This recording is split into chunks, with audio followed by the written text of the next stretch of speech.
Atamaria, good morning and welcome in if you're watching on Sky Sport New Zealand or Stan Sport in Australia. We are in for a cracker. This is the All Blacks' 13th and final test of the year and arguably the biggest as well. England at Twickenham. It is Eddie Jones against Ian Foster and it's going to be a mammoth occasion for one of the giants of the game in New Zealand. Brodie Retallick playing his 100th test. Yeah, I'm pretty stoked to stay on the 12th. When I first started out, it probably wasn't something that I had as a goal or thought I'd possibly do, but with being around, I've seen maybe 8 or 9 of those 11 that have currently done it achieve the 100 games. And yeah, I know probably when I got to 50, I thought, geez, it'd be pretty cool if I can make it to 100 and onward. So yeah, here I am. I'm pretty proud to be able to say, once I achieve it, that I have. Has your personal drive changed in regards to why you play the game? No, I don't think it's changed too much. I think I've always been a competitive person, and for me, I suppose maybe that's part of the reason I got there. I just like being competitive at training and probably don't like losing. Sore loser, I suppose you could say, but that drive has always been there and it's still there. It takes its toll a little bit more on the body these days and mentally is a different challenge, but still with the same drive. A cherry on top would be getting the win over England at Twickenham this weekend, that's for sure.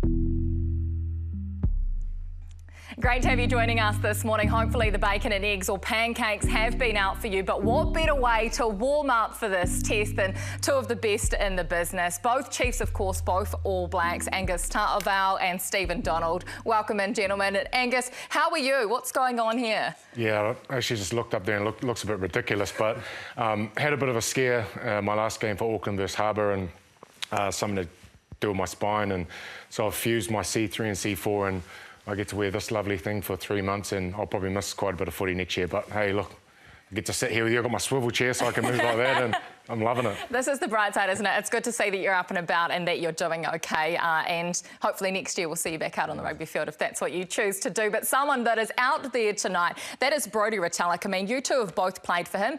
He's had a forced break for the last 2 weeks. So how will he be feeling ahead of the ton?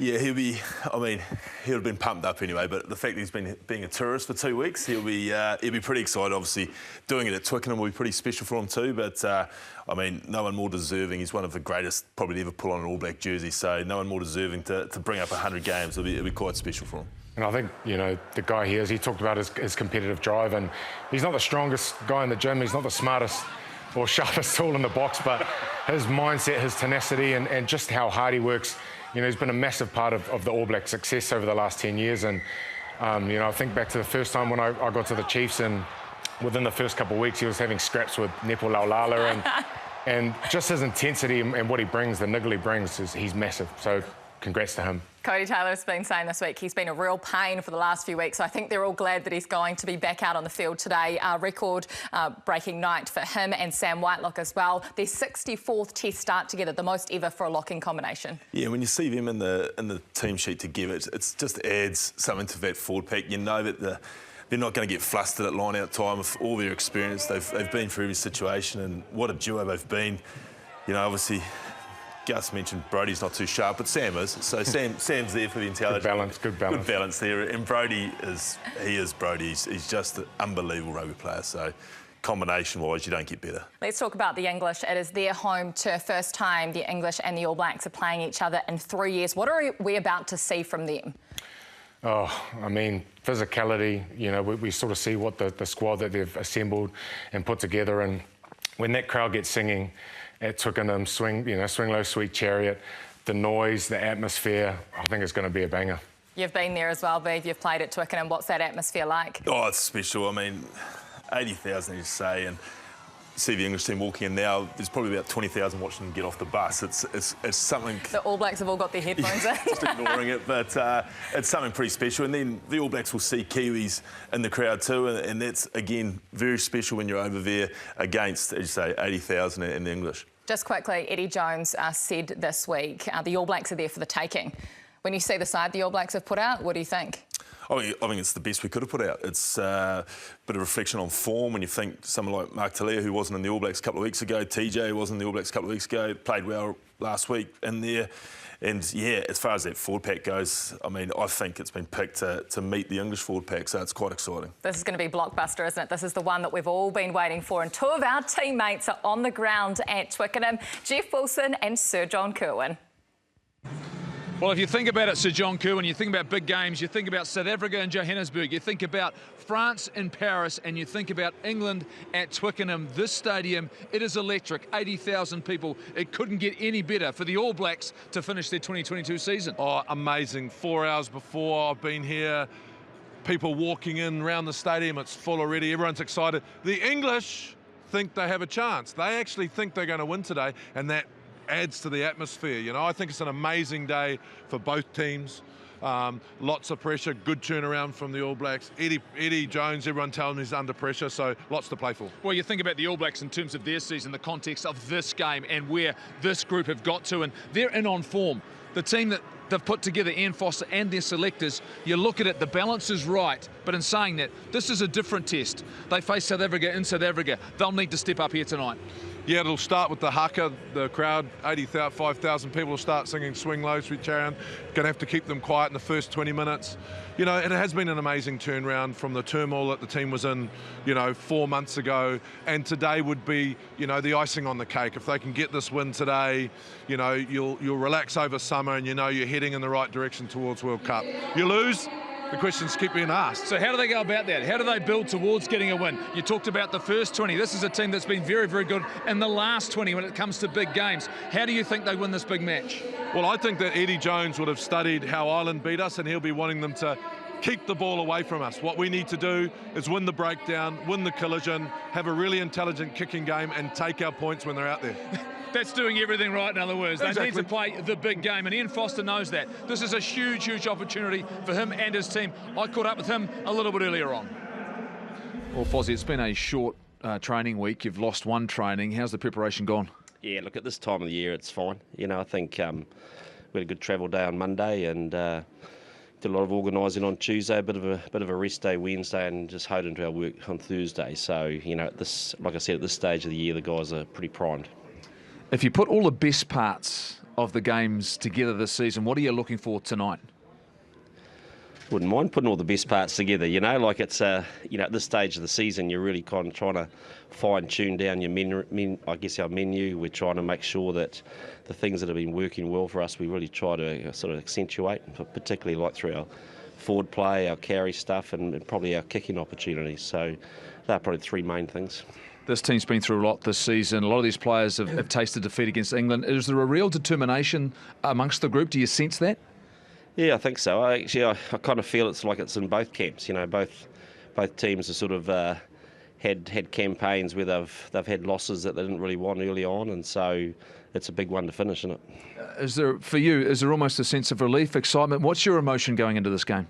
Excitement before relief. I think we came here to have 3 big test matches, and I'm really proud of what we've done in the first 2, and really like to make the third just the same. Thanks, Fozzie. Good luck.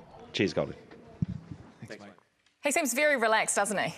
Yeah, he's always got that sort of feel to him, even under the pump that he's been under this year. But interesting what he said about the forward carriers and the kicking game. When you look at the All Blacks attack this year, the most creativity they've had probably has been from their kicking game. When they've got the kicking game happening, then the attack sort of flowed from there, and it's been very much the big forward carriers around the corner has been the mark of their game sort of the last month or so. So I'll be interested to see if there's much variation to that. Well, when you talk about their forward game, Scott Barrett has been named at blindside Angus. What does he bring at 6 compared to when he's in the locking position? Oh, I mean, he'll bring the same sort of things, the guy that he is. He works so hard around the field.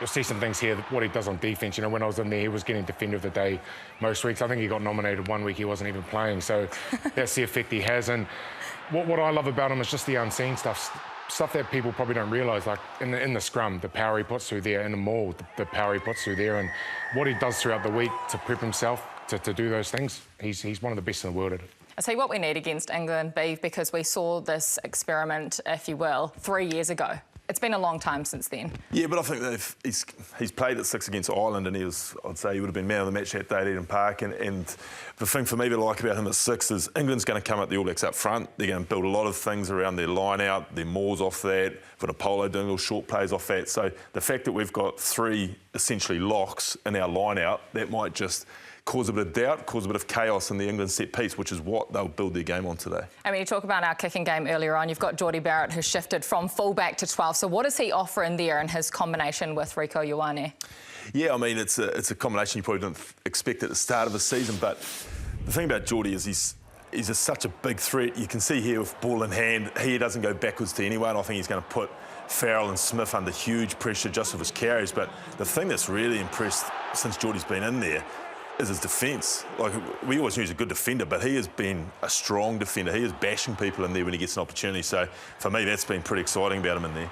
Yeah, just like on the back of that, I know playing against him and watching him, like the way he throws his body into contact, like at fullback, last line of defence, and knowing Jordie, he loves that stuff. You know, he loves that grip, that's getting stuck into work. And he played 12 for Canterbury out of school. You know, he's been there before, and he brings another dimension as well with his playmaking. You know, we saw the crossfield kick to Mark Talia last week. And if Richie's tied up, you know, he can easily slot in there and direct the boys around. Does he smash people at training as well? He's a big boy. He's taller than me. He's a big boy. He's solid. Well, Jordie Barrett in there at 12. We look forward to seeing how he goes today. And someone who's masterminded a lot of success for England is their coach, Eddie Jones. OK, Eddie, in the context of your season, how important is tonight's performance? It's another step forward. I think, you know, there's all this dramatic stories about every team under pressure. You know, international rugby's getting tougher and tougher. 70% of the games are now decided by less than 4 points, as opposed to 35% 12 months ago. And we're just seeing a game with Scotland and Argentina where it's 15 versus 12. So we want to improve this week. You know, we're playing against higher quality opposition. We're delighted that the All Blacks are almost at full strength. And you know, I'm sure they've targeted this game as a game they want to win. You've selected a number of players who have tasted success against the All Blacks. Was that part of the criteria as you're picking your team? Oh, no, it's just a matter they're available and they're in form and they're the best players at the moment. But, you know, that experience of beating New Zealand is crucial. And some of the younger guys, particularly, you know, got Marcus and Freddie and JVP, have been enjoyed hearing the stories from the older guys. For you, as always, though, outside of a Rugby World Cup, is playing against the All Blacks the pinnacle? It's always a great contest, mate, isn't it? Like, yeah, I've been lucky enough to be involved in contests now. I was thinking about today for 35 years against New Zealand. And every time you get to play against them, you get a chance to benchmark yourself in all the aspects of the game. Let's hope tonight's another great contest. Good luck. It will be. Thanks. Cheers, mate. Thank you. Thanks. You've got to give it to him, don't you? He is a clever coach, and it is their home test, of course. A big night for this man here, Owen Farrell. His ton is up as well, 100 not out for England. What does he mean for this English side? Well, you look at him, he looks like an outstanding leader. He's obviously pretty passionate and wears his heart on his sleeve, but he's playing at 12. He's probably a manufactured 12, to be fair. He's not going to tear you apart at 12, but with his big centre partner there in Tuolangi, he doesn't have to be the big crasher. He'll get on the back of that with front football, release the outsides. But the thing about Owen Farrell, phenomenal goal kicker. Like, I don't think there's anyone better. If he's not 100% today, it'll be a surprise. So obviously, there's ramifications for the All Blacks around that. I think what I like about having, you know, that whole balance of that midfield and 10 is Marcus Smith, young bloke, flashy. I talked to Richie earlier this week, and this is something he's been looking forward to, you know, pinned on his calendar, that battle. And the experience that Owen brings with helping Marcus to sort of take a bit of pressure off him, like Beeve said, Manu Tuolangi outside, the power coming there. I think it's a great balance, and, yeah, there'll be some fireworks. What about the balance of the loose forwards trio? Because Eddie Jones has named 2 specialist number 8s. Of course, you've got Billy Vunipola in there, Sam Simmons as well. Why has he done that? Well, we know what's coming. It's going to be a big physical battle, and I think it will be a big part of winning this Test match tonight is shutting down Billy. You know, we know what he can do with the ball in his hand, and even little Tom Curry. You know, he gets stuck in, but the size of Billy, he's keen to get his hands on the ball, go downfield, get forward momentum, create opportunities for his backs. It's a very different number 8 to Adi Savia, isn't he? Yeah, I mean, Artie's probably going to have a million involvements and they're all going to be good with. Billy's probably picks his moments. He's going to be used, you know, off little set pieces off the line-outs to punch through in the midfield. And you see here, he's their go-to ball carrier. And then, as Gus talked about, the combination with Curry, who's going to be their man who's trying to slow the All Blacks ball down, trying to get steals. So it's a fascinating loose forward trio, but I think we could get them. What about the battle at lock time, Angus? Because Maro Itoje's moved from the loose forwards back to the locks. How do you see that battle playing out? You know, we talked about Brody earlier and what he brings. I think Maro's a massive part of that English forward pack. You know, he's niggles everywhere. You know, whether it's over the ball, he's strong, you see him screaming at people, he's vocal, he's physical. You know, there's matchups all across the board, but I'm looking at that number 4 jersey. It is going to be huge, isn't it? And the singing swing low sweet chariot is about to start up at Twickenham. Jeff and JK are there. We've seen the teams, we've heard from the coaches, it's all there, Sir John Kerwin. How does it play out? What's the result? Brodie Retallick, 100 games, outstanding performance by him. Player of the day performance. His little mate Aaron Smith trying to help him. The rest of the team wanting him to get over the line. We win by 12. You're thinking by 12. I'll tell you what, I've got a sense after being on tour with him and seeing this room work together, seeing the coaches and how hard they've put together their trainings and preparation. I'm thinking the All Blacks actually win 13 plus, a dominant performance. Team, what do you guys think? What do we think? Well, two different responses there, right? Jeff is very confident, Angus. You? Yeah, I think it's going to be tight. It's usually tight. All Blacks 1-12, finish the year on a 7-game win streak. Very confident too, but 1-12. 1-12, yeah, I'm going 1-12, so I think this one is going to be a very tight tussle at Twickenham. It always is, isn't it? And this is the one that we've all been waiting for. This is the big one. England against the All Blacks in front of 82,000 singing fans. Swing low, sweet chariot. We've heard it from these two at Twickenham. It doesn't get bigger than this. Eddie Jones is aware of the task at hand. He's compared beating the All Blacks to climbing Mount Everest for a climber. It is huge. They are up for it mentally, physically. As for the All Blacks, well, they are looking to finish this end on a high 7-game winning streak after what has been described as a very rocky 2022. But win here, it'll do wonders for both the players, the staff and the New Zealand public. Let's get it on. Swing low, sweet chariot, coming for a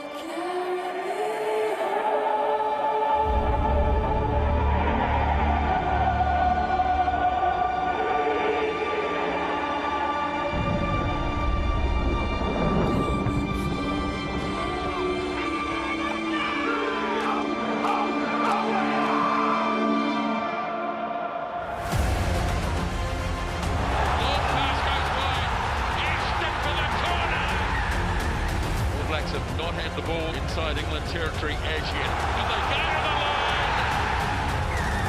They completely destroyed the All Blacks defence.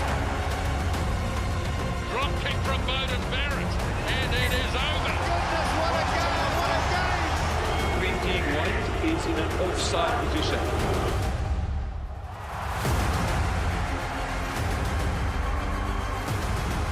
Final whistle blows, and the All Blacks have the win. Boy, what a battle. The great city of London hosted the first 4 international rugby contests between New Zealand and England. And over the past 117 years, this has become one of the sport's great rivalries, played these days for the Hillary Shield. So after our celebrated climber, Sir Edmund Hillary, who conquered Everest as part of a British expedition. Tēnā koutou katoa, welcome to Sky Sports coverage of the 43rd edition of the All Blacks against England at Twickenham, one of the game's great sporting theatres. Joined this morning in commentary by 2 former All Blacks, Jeff Wilson sideline and Kane Hames. Kia ora koutou katoa, no mai haere mai ki Ingarangi. This is a test match you want to play as a player. As a fan, once this game is scheduled, you count down the days. Now, English and All Black fans won't look back on this year with fond memories. Both teams have had their struggle, but a victory here almost makes your season seem complete. The Rugby Football Union just sounds like someone you have to beat. It's always an exciting battle, and it's always a riveting story to watch. The All Blacks versus England at Twickenham. Right, let's go sideline. Jeff Wilson. Yes, it's a great atmosphere here at Twickenham. Kia ora koutou katoa, tēnā koe Grant, tēnā koe Kane, and Twickenham. It is one of the great rugby cathedrals, and conditions are simply perfect. It is electric here. It's been a clear afternoon in London. It's cool, it's crisp, the pitch is just pristine order. 80,000 passionate fans provide the perfect stage for this highly anticipated All Blacks and English test. Yes, what a setting this is. 42 contests between these two great rugby nations. The All Blacks have won 33, England 8, and one has been drawn. England, of course, won the last battle between the two. And this is in England, where the All Blacks have won 19 times and England have won 5. The last meeting 4 seasons ago, and the All Blacks got home by just 1 point. What a magnificent setting it is. Very few better in the world of rugby union as we await the arrival of the two teams. And of course, since losing to Argentina in Christchurch on August the 27th, the All Blacks have won their last 6 matches, including the Bledisloe Cup, and retaining the Rugby Championship, and Northern Tour wins over Japan, Wales and Scotland. And the big crowd here at Twickenham, always hopeful that England can beat the All Blacks, as they have done on 8 previous occasions. So our first look at the players, and 2 celebrated players will lead them out. Brodie Retallick, test number 100 for the All Blacks, and Owen Farrell, test number 100 for England. Both made their test debuts back in 2012. And so a massive occasion for these two wonderful players. Just awaiting the cue now to bring them out in front of what is always a passionate and huge crowd at rugby headquarters in England. Brodie Retallick, the 12th All Black to reach 100 test matches. Owen Farrell, just the 3rd behind Ben Youngs and Jason Leonard. And now the remainder of the two teams.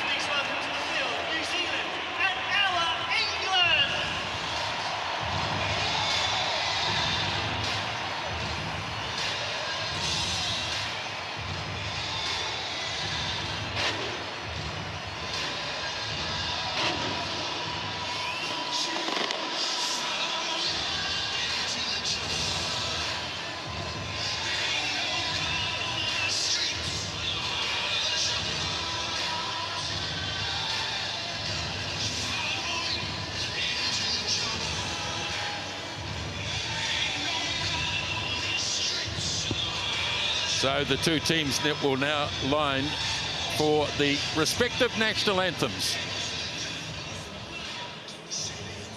Racism is not acceptable in rugby, in sport, or the world in which we live, and we will continue to recognise this before every game this autumn. Thank you all for your support to make sure that rugby really is for everyone.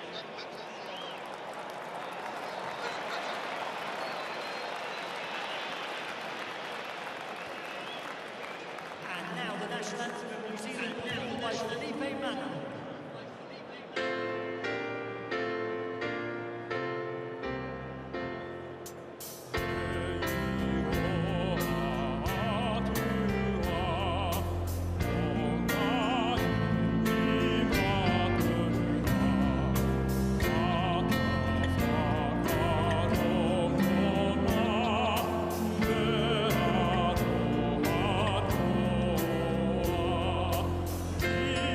Oh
Passionate renditions of both national anthems. Well, the All Blacks have recorded some big wins in Twickenham over the years. 41-20 back in 2006, 32-6 in 2008. But in 2012, England had a massive 38-21 win. Generally speaking, they've been close. Okay, let's go to the haka.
So plenty of din around the stadium. Well, Eddie Jones raised a few eyebrows when he went for regular number 8 Sam Simmons on the blind side, which allows the vastly experienced Billy Vunupola to play off the back of the scrum. Maru Itoji, key man in the pack, so too open side Tom Curry. And in the back division, a milestone for skipper Owen Farrell plays test number 100, while nearer to the scrum Marcus Smith plays his first test against the All Blacks. So too does the young halfback Jack van Portfleet. Now, a lot has been said this week about the strength of the All Blacks. Bar injury, the strongest team they could name. Cody Taylor, a redemption of sorts. Brodie Retallick has served his suspension and returns to earn his 100th Test match. Ardie Savea has been outstanding and will look for one final big performance from number 8. Smith and Mo'unga reunite and Jordie Barrett makes his way back into the midfield. In fact, all Barretts have changed position this week, with Scott to the blind side and Bowden to fullback. Mark Telea was impressive last week and now will be asked to repeat the heroics from Murrayfield in the cauldron that is Twickenham. And both sides have plenty of impact from the bench. Both hookers, Tokiaho and George, will make a difference, while the veteran halfback TJ Perenara has been chosen to back up Aaron Smith for the All Blacks.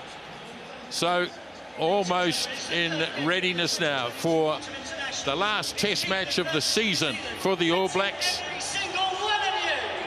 England coming in with a record of 5 wins and 5 losses this season. So Eddie Jones is also under a deal of pressure to perform in this game. But the All Blacks will have targeted this match from a long way out. Big Kyle Sinclair, Maru Itoji, key players in this England pack. And our referee, Mathieu Reynal of France, assisted by Damon Murphy and Nika Amashakeli from Georgia. And Brian McNeish of Ireland is the TMO for this 43rd contest between the All Blacks and England.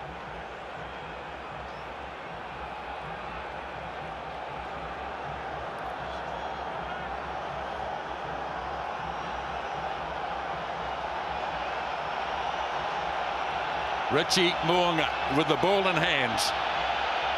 And we are set to go at Twickenham. And Mo'unga goes with a short kickoff and taken down by Itoji.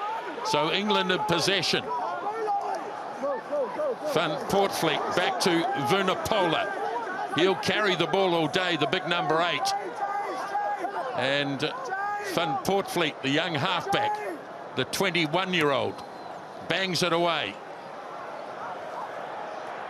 Lined up and taken down nicely by Bowden Barrett. Got it off to Smith. And the All Blacks have possession for the first time. Whitelock away, Mo'unga. Not held in the tackle, but England are up offside and get the first penalty, the All Blacks. Not a bad start from both sides. Good exit from England.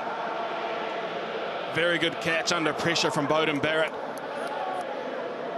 first blood is drawn from the All Blacks, they'll get their first chance further up the field off the back of a penalty. Special welcome to our friends from Stan Sport in Australia, joining Sky Sport in this coverage from Twickenham. First line-out throw then for Cody Taylor. Ball deflected into the arms of Papali'i. Dalton Papali'i just out from the 22. Now Smith gets it off to De Groot. Scott Barrett got through a gap nicely. Now Savia as they charge over the 22 here, the All Blacks. Ball there for Smith. Again, it's with the captain, Sam Whitelock. Smith again swings it off to Geordie Barrett. Short pass to Ioane. Smith there quickly. All Blacks playing an up-tempo game. Geordie Barrett shifting beautifully. Only 5 metres short of the line here as Smith gets it away. And the All Blacks held up near the goalposts as Smith again for Scott Barrett. Slung wide, almost an intercept. Ball goes loose and Marcus Smith bangs it off downfield. And ball drifting towards the touchline. The All Blacks not letting it go out though, and here's Caleb Clark coming on a good run. Just lost his footing in midfield. And it's there for Aaron Smith. Away for Mo'unga. Ioane going hard at the gap, left the ball behind, snapped up by Vunipola. And England back in possession as Farrell dabs a little kick in, but it's not a good one. Easily taken by Geordie Barrett. And the All Blacks can take a breath. Well, all of us can take a breath. Good start, probably from both teams in terms of quality. You can see the quality on defence from England, especially close to the line. Rieko Ioane, a couple of mistakes with the ball. He won't be happy with that part of it, but a good energetic start from both sides.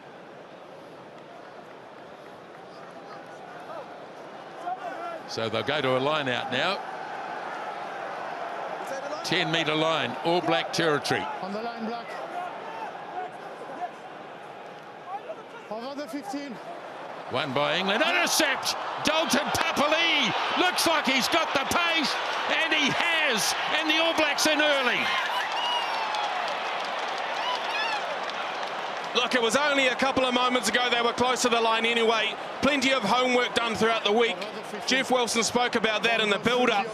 Watching the team, he's very happy with what they've achieved, but you can see it goes over the 15, so you're allowed to start approaching. Dalton Papali'i does, picks it out of the air off of the pass of Jack van Poortvliet and scores the first try for the All Blacks. Yeah, read it beautifully to Dalton Papali'i. In fact, the ball had travelled over that 15 and he just kept the momentum going forward, got in the passing lane, and he had the speed and acceleration to clear out, and he scores the first try for the All Blacks. The All Blacks missed a couple of early opportunities deep in the 22, but as Geordie Barrett bangs it over, the All Blacks take the early lead. Well, he was never going to be stopped here. He's got good pace anyway, but he had a head start. And Dalton Papali'i inside the first 5 minutes, and the All Blacks have a 7-point advantage.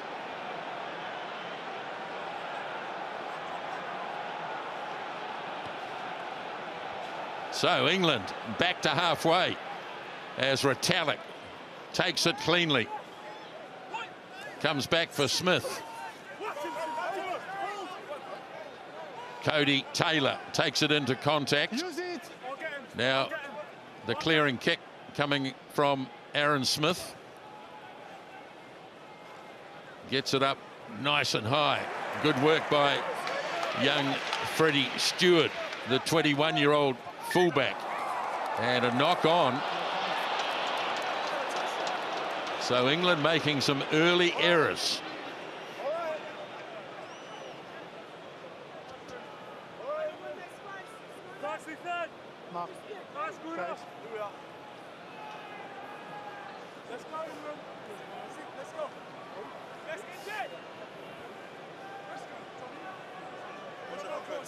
Young halfback Jack van Poortvliet from Leicester Tigers been preferred to the veteran Ben Youngs, but he's under some early pressure here. Just under 6 minutes gone at Twickenham, and already the All Blacks have a 7-point lead.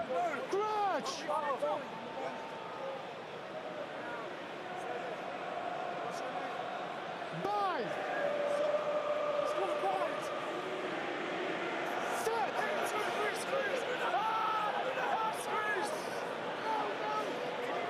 First scrum of the game, All Blacks were solid. Now Smith works it out. Mo'unga with a cross kick. Clark's going to get it. Now, can he beat his opposite? He does. And Caleb Clark, off he goes. Over the 22. What a run that was. Now Smith gets the blindside call from Mo'unga. Now they've got to try and keep it in the field of play. And they can't do that. And England able to take it across the touchline.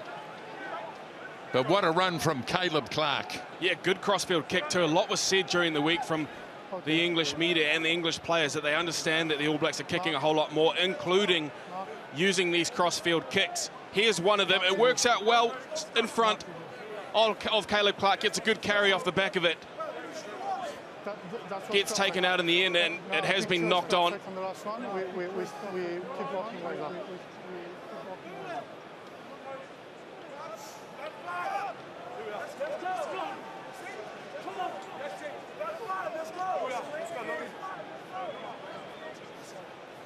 So it is an All Black scrum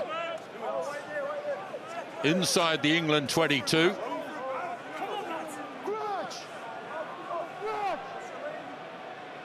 Ethan de Groot on this side against Kyle Sinclair. Scrum penalty. And it's on the loose head side of the England scrum. That'll be against Alice Genge. Dragging it down, hinging. So it's a penalty. Looking at the elbow of Alice Genge, you can see once that elbow starts to drop, so does your shoulders below your hips. So probably a good call. It's not a great start for England, is it? It has been All Blacks for the first 8 minutes. Now they'll get close to the line. We've seen how many tries Samasoni Tokiaho has scored off the back of a maul this year. Cody Taylor has his redemption, back in the starting side and throwing in. So they go to Italic. Now Taylor will latch onto the back. And the All Blacks looking good. They're looking, driving in unison. And getting close to the line. I think they've got it on the grass. They have. Cody Taylor scores, and the All Blacks are in again. Well, it was a funny put down over the line. It will be interesting to watch the replay and just how Cody Taylor has scored it. But it was a good set maul. The maul has been functioning very well for the later part of this year especially. Easy line-out win at the front. They go to the left side. You can see they sort of march their maul into space. Space will never push back. You can see two England players trying to contain the pack of 8 of the All Blacks. It shifts off, shears off just a little bit. Cody Taylor gets himself over. Where you are. Very good.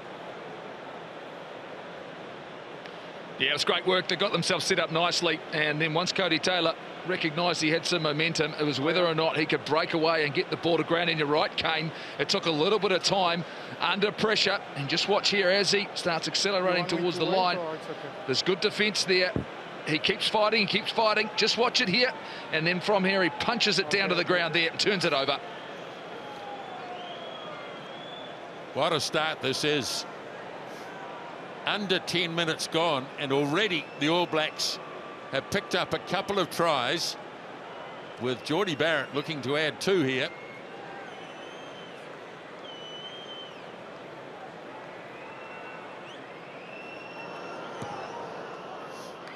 Punches it through. Good kick from Jordie Barrett. 14-0 on the back of tries by Cody Taylor and Dalton Papali'i. Again, very well worked maul around the edge. They walk it around the corner a little bit, get their maul into space. Same principles at play here. England kick off again. Up goes Retallick. And the All Blacks have been tidy in set piece so far. As Smith. Off it goes to Taylor. And now comes the exit from not Aaron Smith. In fact, the cross kick, which has worked well so far. Here's Clark again. This time well looked after by Jack Knoll.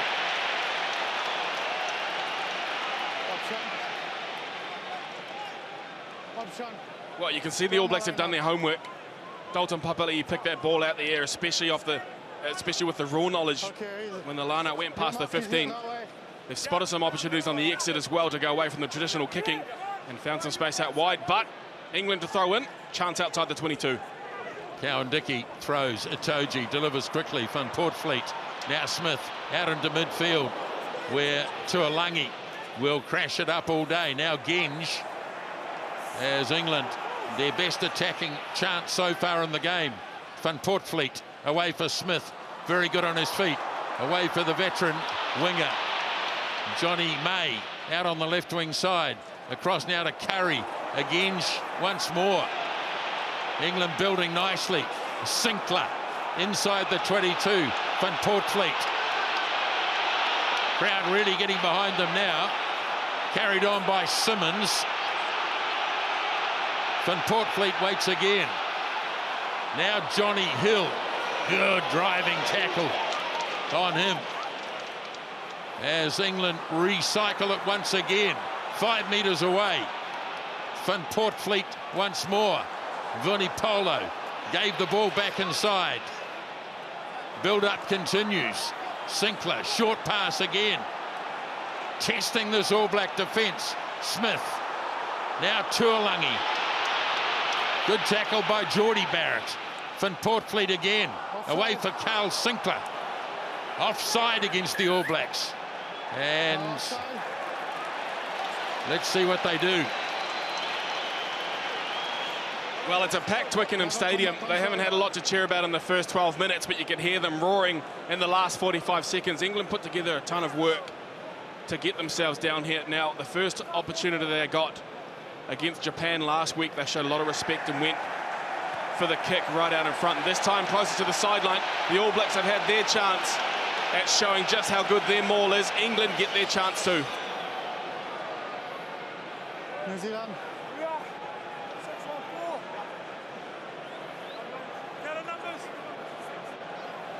Both teams in the early stages passing up the opportunity to go for 3. It worked for the All Blacks. Now, let's see how England fare. Thrown in. Taken down by Itoje, and a penalty.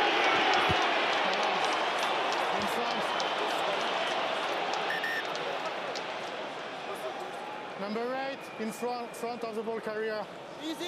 Well, watching the work from Billy Vunipola at the front, you can see he promotes himself in front of Maro Itoje.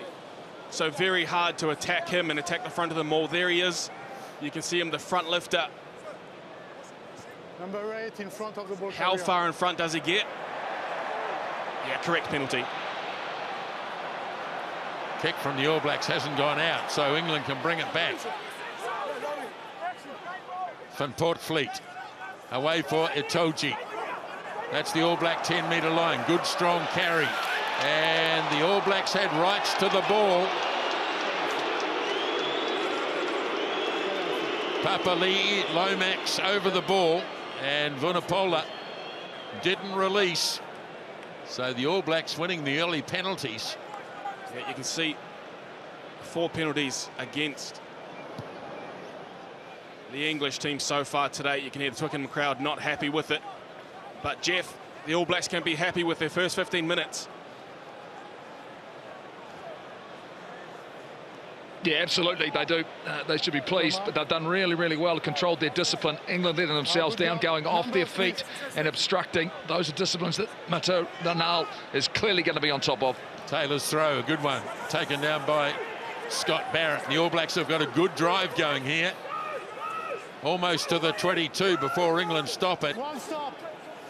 And it'll come eventually for Smith. First receiver is Jordie Barrett. Here's the cross kick again.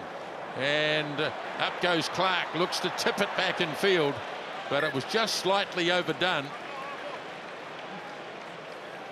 But the All Blacks using that wide cross kick to very good effect early on. Well, their retention rate off their contestable kicks, which they're doing a lot of at the moment, as long as it's around 15 to 20%, they seem to be winning games. That's the stats coming through. You can see they're trying it and are going to persist with it early on. They've tried it 3 times to Caleb Clark's wing. One of them is stuck, the other 2 have gone out. So whether Mark Talia gets a chance on the other side, soon to see. The All Blacks, England will get another chance to exit outside their 22. The pressure remains on from the All Blacks.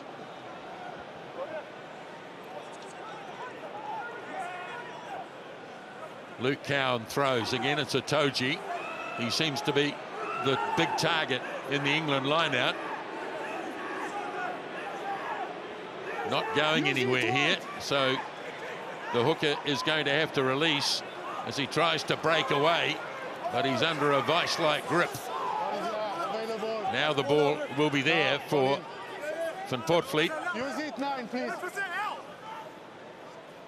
He got it, and beautifully done by Xavier, snapped up by Whitelock, and now Xavier delivers. All Blacks lining up. Here's Talia running hard, still going, couple of metres short. Quick recycle needed here. Geordie Barrett trying to fight his way through. Ball still available for the All Blacks. Now Smith gets it back for Retallick. Smith again. Now slings it wide for Taylor. Taylor almost got his hands through. Smith again. Slings it off for Ioane. And he's in under the posts.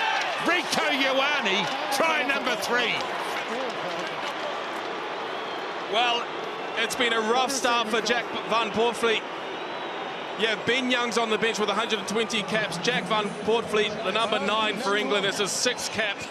The first try came off his pass at the back of the line-out. The second one comes from this moment here. Ardie Savea, good read to see that he's onside, and good pressure when Jack Van Portfleet was about to box kick.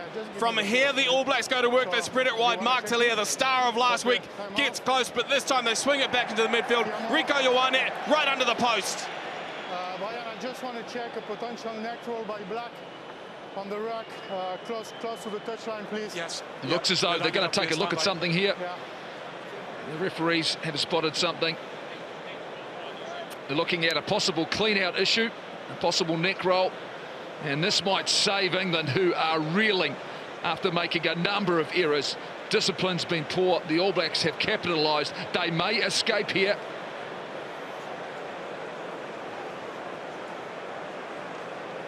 Of course, if it's foul play as well, they'll escape. The try.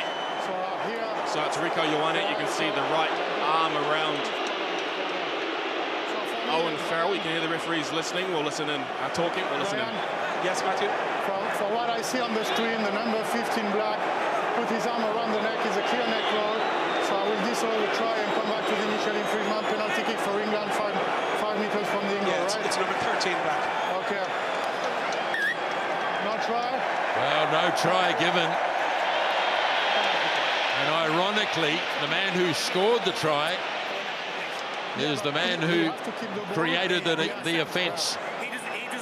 Well, it's interesting too. So if you can be as wide as you can for us, okay, that's tell the ball's out, then he can react. Because in terms of danger, it looked like Beauden Barrett's clean-out was worse.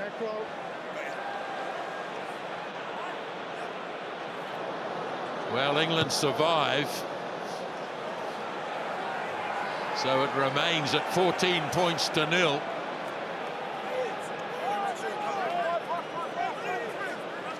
England.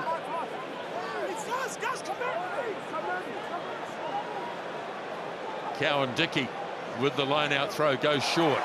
Gets it back from Curry. Keeping it close to the touchline. Van Portfleet, who's had a tough start in the number 9 jersey. There's England pile in again. Use it! Now the kick.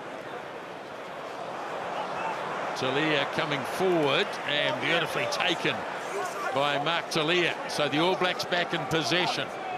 There's Smith. Swings it off for De Groot. All Blacks happy to keep the ball in hand. Away for Whitelock. Just on the All Black side of halfway. Now Smith lining up to lob this into English territory. In fact, it goes back for Beauden Barrett to make the high kick. Here's Geordie Barrett. Posted out on the left wing side. Tipped it back. In the end, it was knocked forward by Clark. And they'll go back. Okay, back here. Okay, thank you. Referee was playing an advantage. In front of the kicker. And it was against the All Blacks, who were in front of the kick made by Bowden Barrett. So England get the penalty. 9 in front of the kicker.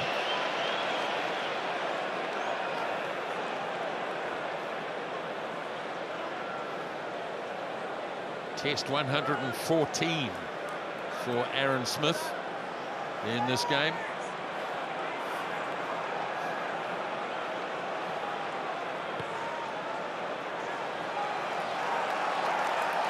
So another chance here for the home team, as the crowd try to lift their spirits after conceding 2 early tries. Quarter of the game gone already. Blacks. No.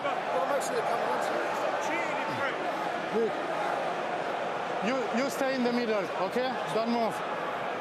Stay like that. Cowan Dickey for England. This time it's taken down by Hill. England work a move out into midfield for Simmons. Building it up nicely, 5 or 6 metres out. Sinclair. Carried on by Itoji.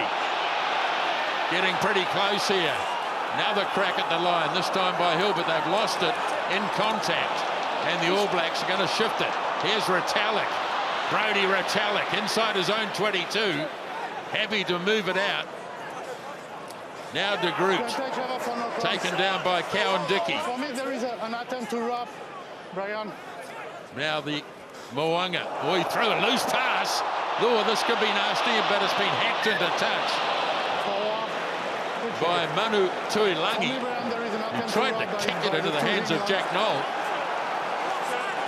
But the All Blacks have conceded a knock on out in front of their own goalposts. Well, they've been down here twice, have England. First time conceded a penalty, the second time knocked it on. Now, there was some questions about the tackle from Luke Cowan Dickey, whether he had some intention to wrap with his very low tackle.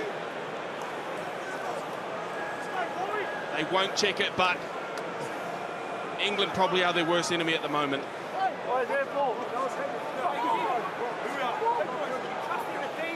Opportunities are coming out. You're doing awesome. Yes, that's the one, Aaron. That's the one, Aaron. Stop to speak to them. Stop to speak. Who we are? Great attacking position here for England. Who we are?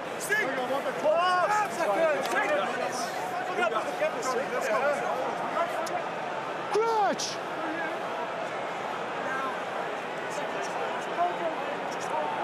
Bind!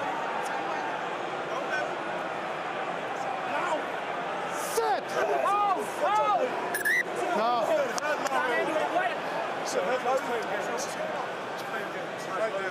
Just take the hit. If you're stepping back, I will not freak it. Neither team particularly happy about the scrum. They look pretty evenly matched in this area. Not overextended, okay? Yeah, foot below the stomach. We close the gap if you want. That's fine. We learn more. Damon Murphy looks on from the sideline as they reset the scrum. 23 minutes gone at Twickenham. Crouch! Bind! Set! Right, in it goes from Van Portfleet. England trying to put some pressure on. This All Black scrum's not likely to buckle, but they've got a penalty advantage anyway. Smith drops his pass off. Playing under this penalty advantage. Good contest. Come back here, knee on the ground. And Tight head. it's against tight head Tyrell Lomax. Yeah, this is one of the most frustrating areas for me in terms of the way referees are refereeing games at the moment. Watching the feed, you could almost see the scrum didn't go down at all. but somebody's knee touched the ground and then probably popped back up. No real effect in terms of the scrum being completed. However, this is the way they're going to rule it. Pop straight back up, does Tyrell Lomax.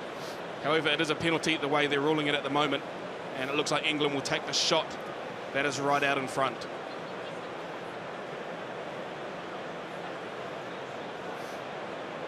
Interesting decision, Jeff.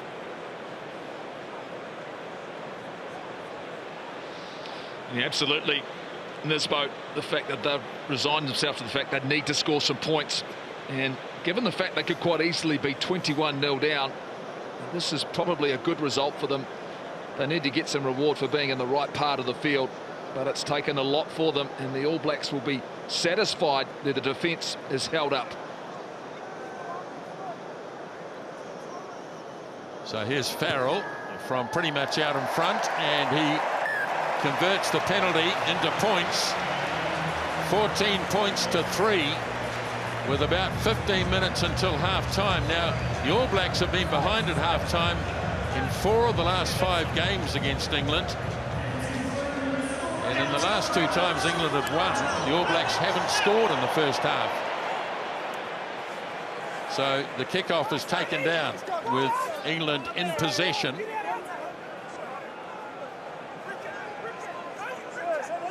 Use it. Van Portfleet coming forward. Not getting to it was Bowden Barrett. And England, the ball there. Now swung away wide by Farrell. Tuolangi away for Johnny May. Taken down by Talia, and it was head high. So England have another penalty. Just slipped up over the shoulder. The tackle from Mark Talia. Look, leading into this game, England have only conceded 29 points in the opening 20 minutes. Oh, they haven't kept it out either. Taken down by Mo'unga. Bad mistake. All Blacks on the counter. Bowden Barrett slings it wide. Here is Caleb Clark. Hacks it ahead and bounces it into touch. Now there's a problem. Satin, you're in front of the kicker. Look. You are 1 meter in front of the kicker. Very technical at the moment. The penalty on Aaron Smith, I don't remember earlier he had any effect when there was a crossfield kick. This time this ball just goes out on the full. And it's ruled that Rieko Ioane was in front of the kicker, which he probably was, but again, no effect. So Matthew Raynell taking a very technical approach to this game. That may mean quite a few penalties. We'll wait, we'll watch, we'll see. But it was England getting penalised a lot earlier, so now the momentum's probably started to swing. On the 22, the line out. Cowan-Dickie throws. Taken down by Hill. And England looking to set up a drive. But if anything, the All Blacks have pushed them back a metre or 2. Struggling to get it back. In fact, it's been turned over. And the All Blacks have won the scrum with great defence. I was just talking about it before. England have only conceded 29 points in the opening 20 minutes of the matches this year. So the defence has been pretty good for most of the season. Not overextended, please. Now New Zealand in that first 20 minutes scored 14 points. You can see momentum has started to swing. A little bit of a lull, a few mistakes, a few penalties in the middle part of the game. But Jeff, your thoughts?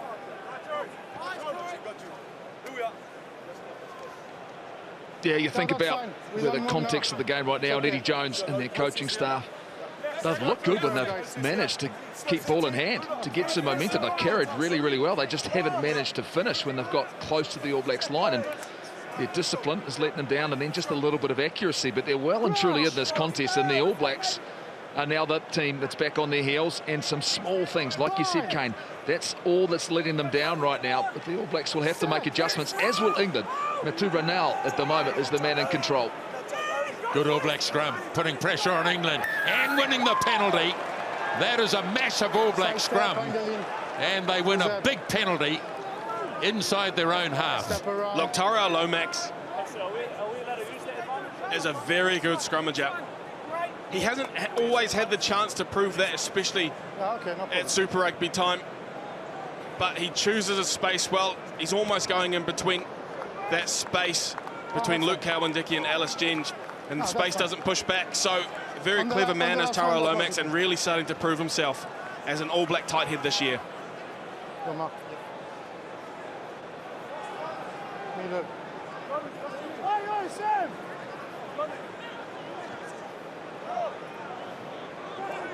Taylor with the throw. Whitelock had to stretch across. Well, he says not straight, but gee, Whitelock had to work hard to grab it off the England side. It's hardly on the All Black side. It's one of the interesting things too. I know in Queensland at the moment they were trialling a rule that if the other team doesn't jump and not straight, doesn't matter. This time you're definitely right. It wasn't straight, but it was benefiting the England side. Yes, exactly. So Itoje has gone down, and a chance for both teams to reset. Coming up towards the half-hour mark in this game, where the All Blacks made a tremendous start. The Papali'i try, the Taylor try, and then the disallowed try for Rieko Ioane, which potentially could have made it 21-0.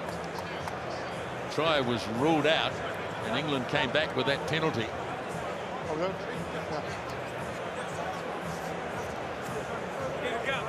It's okay? England okay? Yeah? So, off the pitch, please. Water carrier. Time back on. It's been an interesting year for the All Blacks. They seem to have one weak game and then a very strong game. You can see a loss to Argentina, then the week after 53 points to 3. And then they struggled against Australia and then definitely put them to the sword. You saw what Japan looked like, and you saw how the All Blacks struggled versus Scotland. So they've started very well this week. It seems to be a bit of a dip and a rise for the All Blacks this year. So if we're going by that history, this should be a good win for the All Blacks.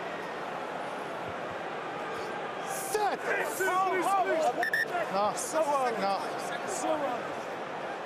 So guys, the gap is too big. Okay? Well, you get the feeling here the All Blacks feel you lean on him, that their scrum has the number on England. Your foot closer, please. Closer Always gap, please. prided themselves in their scrummaging ability, the men in white. But under a fair deal of pressure here.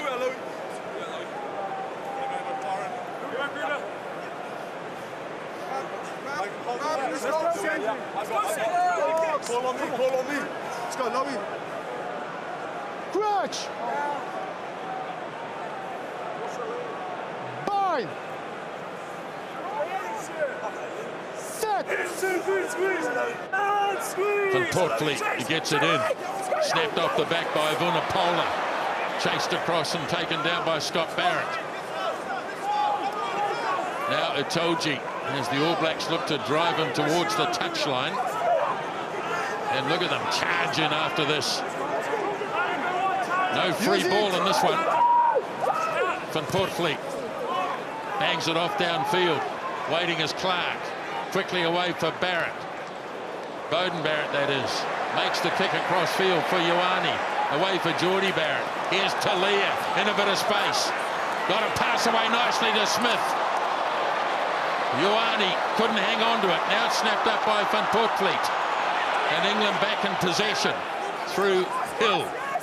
Right on their own 10-metre line. No advantage. And back we go for the knock-on. But once again, in counter-attack, the All Blacks looking dangerous. Well, it was a good passage of play earlier before this happened. They've persisted with the crossfield kicks. They haven't quite worked out well, especially with the hands. Caleb Clark has dropped a couple, all been taken out. And Rieko Ioane, this is his second drop of the game. So just a little bit to fix up there, but good double effort from Scott Barrett at the scrum a little bit earlier. Made the tackle on Bini Vunipola and then counter-ruck to put the pressure on. So good work from him. And still Jack Van Portfleet seems to be struggling at the back of that lineup, put under back of that ruck. Pressure put on him again by Ardie Savea. Time back on. Here is the mark. Letting it go, dropping it, and then going forward. The ball was out here. Please, Blacks, come on. Yeah, that's fine. So it will be England scrum ball. Thank you very much. Yes, 14 points to 3. let's go! Come on! Let's go!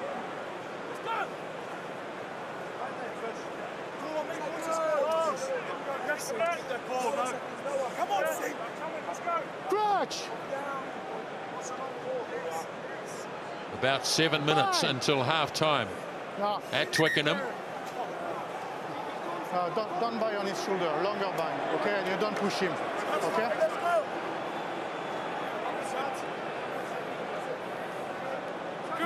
Next time I penalize you, longer bind, please. Let's go! Let's go.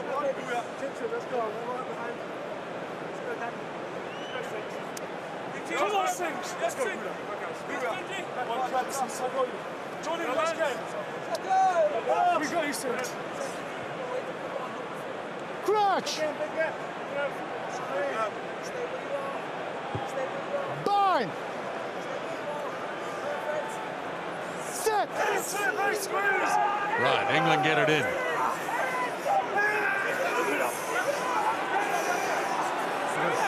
No advantage either way. All Blacks holding England easily. Now May, taken down by Smith as England try to work the blindside move. Ball there and penalty. Say the colour first. Wait. Winger offside. Well, against Johnny May for being offside. Boy, they've been tough on the offside. Yeah, they have been. It seems to be a very technical approach, regardless of whether that offside player has had an effect or not. No real chance to let them self-police and get themselves back on side. Ball is still in the scrum. Yeah. Okay, no, that's fine, perfect. I see. So after listening to him, ball still in the scrum. The defending side must be 5 metres back, so must the attacking side. So still very technical, very tough is Matthew Raynell on both sides at the moment. However, off the back of this penalty, 20 metres out, All Blacks get a chance.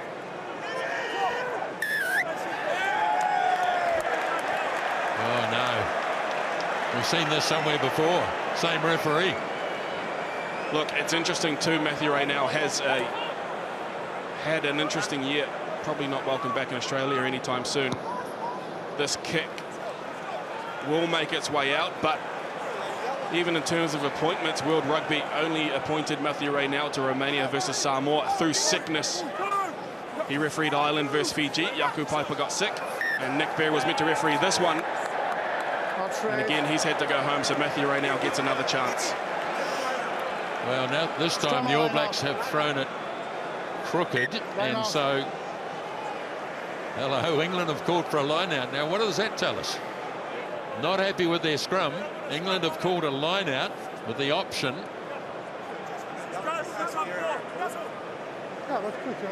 Look, sometimes the attack is just a lot cleaner off line-outs as well, so that could be a factor for England choosing this line-out. We have definitely had a lull since the first 20 minutes, hoping the game does get back into the flow that we saw in the first 20. So they go to Itoji. Vunapolo throws the pass. Sam Simmons took it up. Van Poortvliet, kick charged. Ball all over the place. Falls for May. So England retain possession. Itoji takes it ahead. All Blacks over the top, and they get the penalty. Itoji went on his own. He was isolated. Jack Law in position, extra on the ground. The All Blacks had rights to the ball. Yeah, we could almost take that back too to the charge down from Scott Barrett on Jack Van Poortvliet. Here's a talented player playing his 6th test today, but based on the homework that the All Blacks have done, they're putting him under pressure, and I wouldn't be surprised if we see Ben Youngs early into this test match. All Blacks, in, please. Well, Ben Youngs is one of only 3 England players to have played 100 test matches. In fact, he's played 120.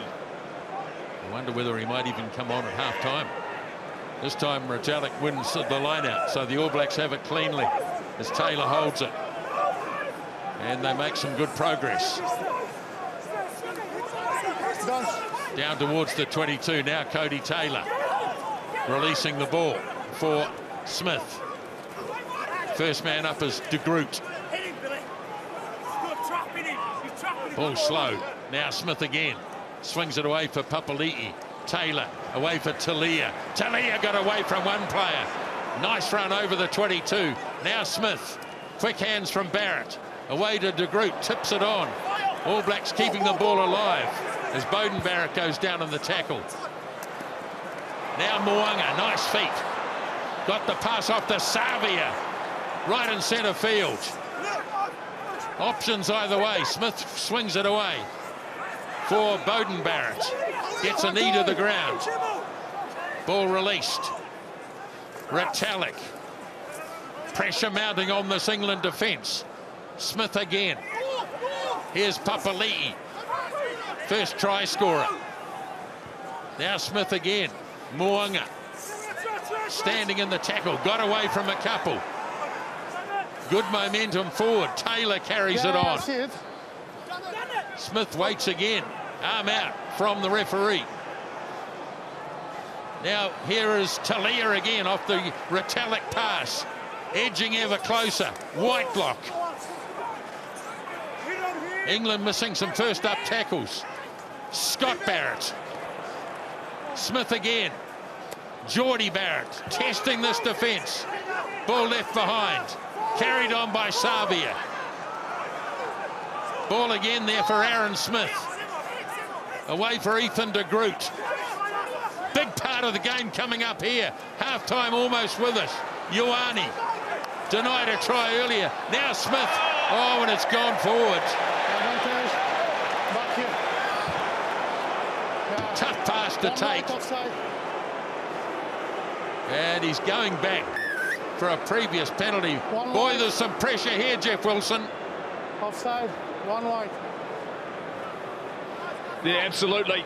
Nisbo, and that was a long advantage, and the All Blacks will feel as though they missed an opportunity. They've done all the hard work. They just needed to hold on possession. Time off. Owen Farrell is one of the men down, and they'll need a break because they've had to defend heavily in front of their line. But that was a key moment in this test match, and the next few moments, we are not far from half-time. It is going to be critical in the terms of how both of these teams approach the second half. You talk about changes that England will need to make. Their defence has shown some cracks. The All Blacks and have shown, and we just watch here, there he is, he's down. Owen Farrell. The footwork of the All Blacks, their willingness to attack the line, they're getting over the advantage line. They just needed to be a little bit more accurate at the end. Yeah, 100% agree with you. First couple of minutes, they got close to the line. Rico Ioane dropped it on the right side. This time, tough pass, you're exactly right. To Geordie Barrett, this is in the beginning. Now Ellis Genge is the one. Oh, head-on-head clash. So this is probably where Ellis Genge came back and was offside off the back of that. Now they will take the shot just before half-time, a chance to extend the lead a little bit more before they make their way into the sheds. Yes, just apologies that we can't see the graphics at the moment, but it is half-time, or will be, after this penalty attempt, which will be taken by Geordie Barrett. So the All Blacks looking to go into the half-time lead, at least to the half-time break, with a 14-point lead. Ian Foster will be happy with the first 40 minutes for sure. Eddie Jones maybe not so much.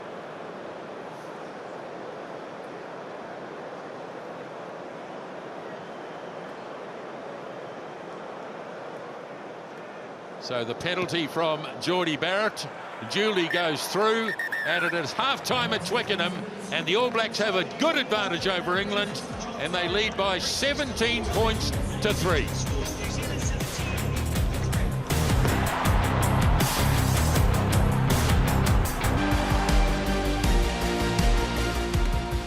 Hoki Mai, welcome back to Sky Studios. Well, the All Blacks have a healthy lead, 17-3 over England at Twickenham at half-time. To talk you through your highlights, Angus Tarvell and Stephen Donald. Yeah, first try here. England went over 15s, which meant the All Blacks could come up defensively, and we thought they were doing it live to maybe open up something back on the inside, but they looked like they were just trying to win the ball and give Dalton a head start. It was all legal from the All Blacks, and it was a gift in the end. Yeah, the Silver Surfer, I mean, he showed his pace, took the opportunity, and then they got another chance right on the line. And, you know, this is the effect of Jace Ryan, how hard they've been working on this maul, and Cody Taylor sneaks over.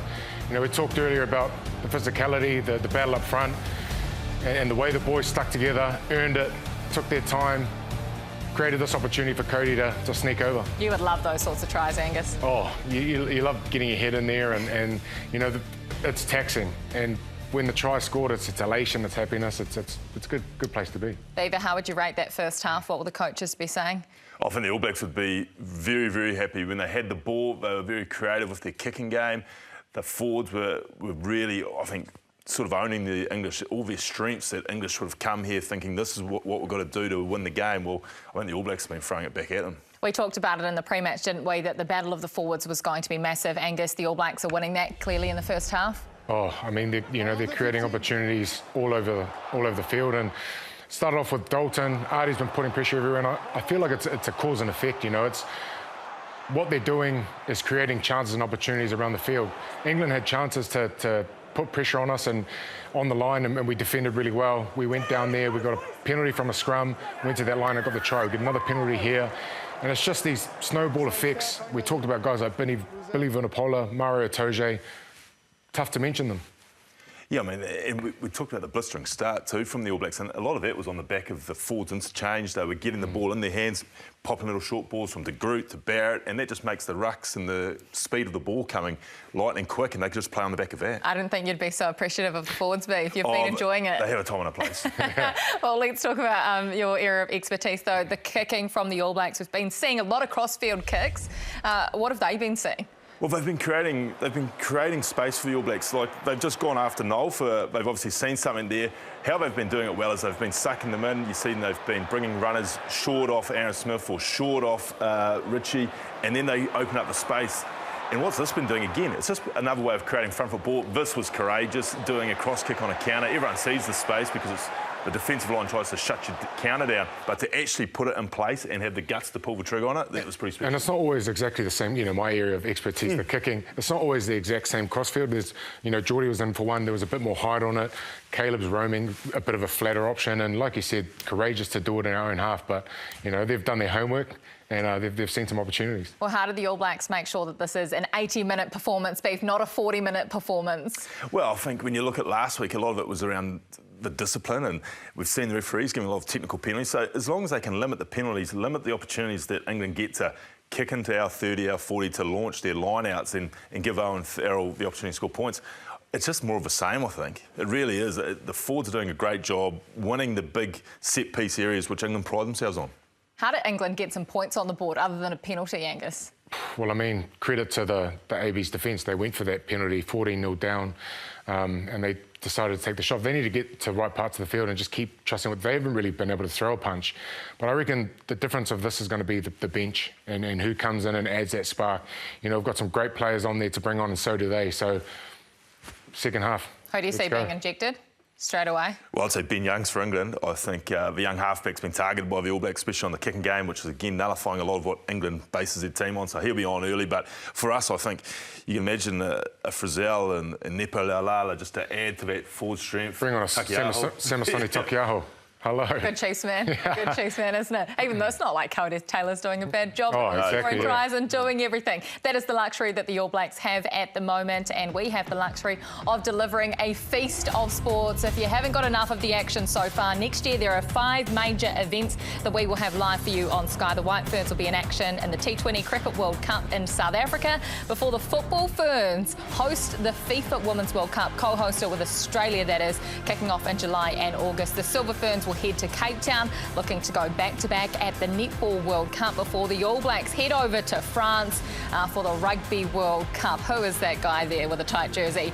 The Black Caps in the ICC Men's Cricket World Cup as well. That is held in India in October and November, and we will have all the action live for you, exclusive on Sky Sport. Well, 40 minutes still to come from Twickenham. The All Blacks currently lead 17 points to 3 over England. Can they keep it up for the full 80, or England peg it back?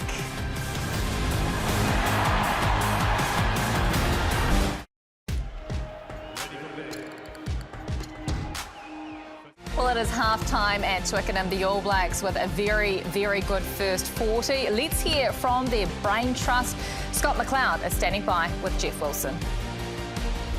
Well, Scott, there's 40 minutes to go. What did you learn in the first 40 minutes? Yeah, we made a few errors there, but they were really positive ones. We're just getting ahead of the ball, hands down, little bits and pieces. Our intention's really good, so we want to keep that, just be a little bit more accurate. Do you think you need maybe some more tempo in the second half? Yeah, we had to sort out our line-out issue there, just our calling, so just make sure we've got that nice and clear, and then we can get on top of them. Right, thanks, mate. Cheers, mate. Good luck. Thank you very much. Well, this is the final test of the year for the All Blacks. They've got 40 minutes to try and finish with a bang. Let's go back to our commentary team. Jeff Wilson, Kame Haynes, Grant Nisbet. Dominant first half from the All Blacks as they look to round out their season on a high note here at Twickenham. 2-0 in the game. Owen Farrell, who looked to be in a bit of strife just before half-time. He looks okay and will kick the second half off as away we go. Waiting is Retallick. All Blacks once again tidy from their set pieces. Smith swings it off to Taylor. Ball taken outside the 22, and England win a penalty. Well, that is a big one early in the second half. An important one too. Just inside the 15. It looks like Marcus Smith will be grabbing the ball. Luke Cowan-Dickie, the hooker for England, over the ball. Very strong. Very hard to remove him, but interestingly, it did look like Marcus Smith might take over the kicking duties. You saw just before halftime, Owen Farrell went down with a small injury. Looks to be affecting him, especially in the kicking department. Yeah, still looks to be favouring that ankle, which has been an issue for him. So it will be Marcus Smith, who's already accumulated 149 points in just 15 previous test matches.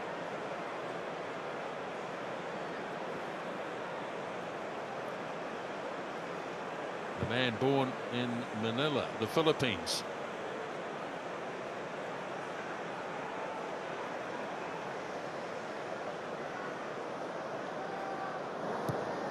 And his kick is accurate, so England make a good start to the second half as the All Blacks lead by 17-6. Good start for them, Jeff.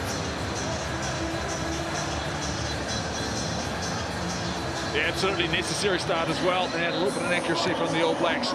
England will be happy to have got themselves on the board early. Kick-off taken down by Johnny Hill. Van Portfleet still on the park. Some suggested he might be replaced at half-time, but he's been left out there by Eddie Jones. Ball not taken cleanly by the All Blacks, and so England have got it. And the penalty goes against Adi Savia, who mistimed, so it's been an untidy start to the second half here by the All Blacks. Well, in direct contrast too to how they started the first half. 2 quick penalties in quick succession. Marcus Smith kicked the penalty a little bit earlier. This time he'll kick it down the field. England have battled a little bit in terms of their set piece at scrum time. Line out has been okay. They'll get a chance for some set piece attack off the back of this.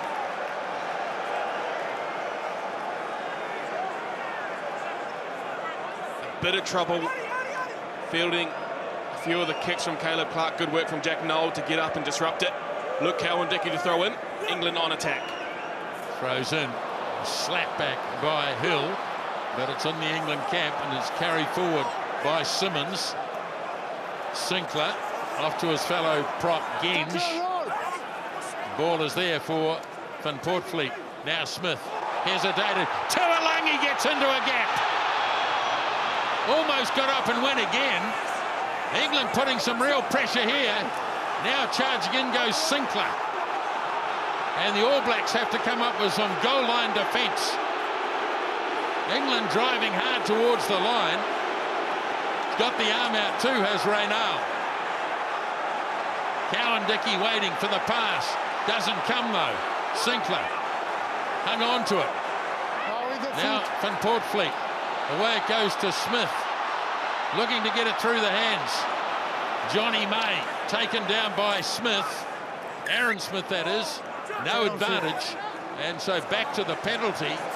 Wow, really the first time we've seen Manu Tuolangi with the ball in hand. And he looked good. He looked good too. A little stutter step and then around the corner he came. Marcus Smith. Now they're going to tap this quick and go straight to work, will England. Genge took it in. Going to keep pounding away at the All Black line here. Back the line, back the line. Itoje goes. He gets close. Ball is slow. They'll have another crack. Once again held up. Now Vunipola has a go. Big moments in this game early in the second half. Another crack at the line.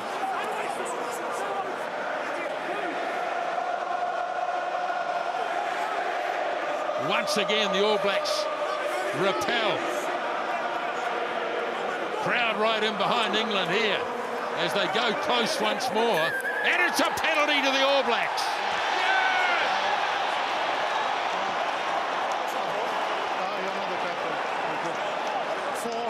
A strong passage of play on defence from the All Blacks. Yeah, I'm sure I was in front. Just his latcher. Referee, this is the break earlier. Pops around the corner, Manu Tuolangi. They get close to the line. For whatever reason, they swung it right. Johnny May decided that he wasn't going to pass, he'd go himself. They go back to this penalty, they pick and go. A number of phases the All Blacks have to defend. It's so hard to defend, especially with how they rule the offside lines. But an English player was deemed to go off their feet by Matthew Reynal, and the All Blacks get out of danger in what has been a strong start from England. Some defensive effort there by the All Blacks. Taylor throws, Retallick wins it. Papali'i drags it in, and now Taylor on the back of this maul, and they're making great progress here.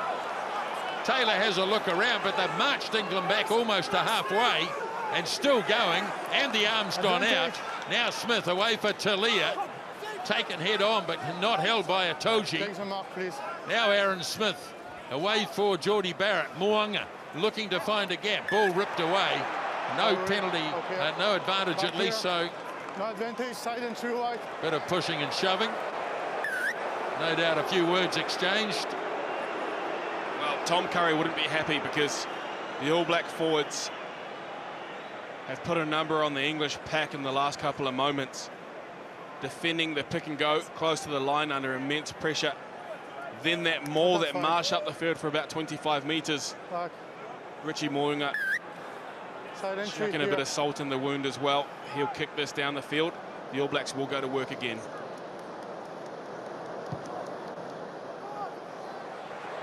Oh, not out. Bad mistake. Stop, White. Now the ball lobbed away downfield, taken by Talia. Slings a difficult pass away for Beauden Barrett. But the All Blacks have lost their momentum in this move so far. It's been claimed by Itoje. And another penalty. This time it's against Dalton Papali'i. Arriving play on the tackle. 7 in the 10. Yeah, one of those interesting rules. Offside. Of course, never retreating. Any player inside that 10-metre circle is putting pressure on potential catches. Boden-Barrett did put a contestable kick up. Took a little while to try and put his players on side. But if you started within that 10-metre circle, you must retreat. Dalton Papali'i was retreating back from the other kick. Found himself offside. Thank you, guys. England just waiting for their halfback. Interesting start of the second half, Jeff. Time off. 9. Yeah, absolutely. And the All Blacks guilty on not just this occasion, but a number of occasions of not finding touch. And Chiwonga, he's missed his touch finders, which has put them back on their heels once again. It created a contestable situation of which the All Blacks lost their discipline and shape. All the momentum right now is starting to fall England's way. Cowan-Dickie with the throw, delivered by Curry. England pressing through the midfield, through Sam Tillmans. Now the ball goes loose for a moment, snapped up by Tuolangi.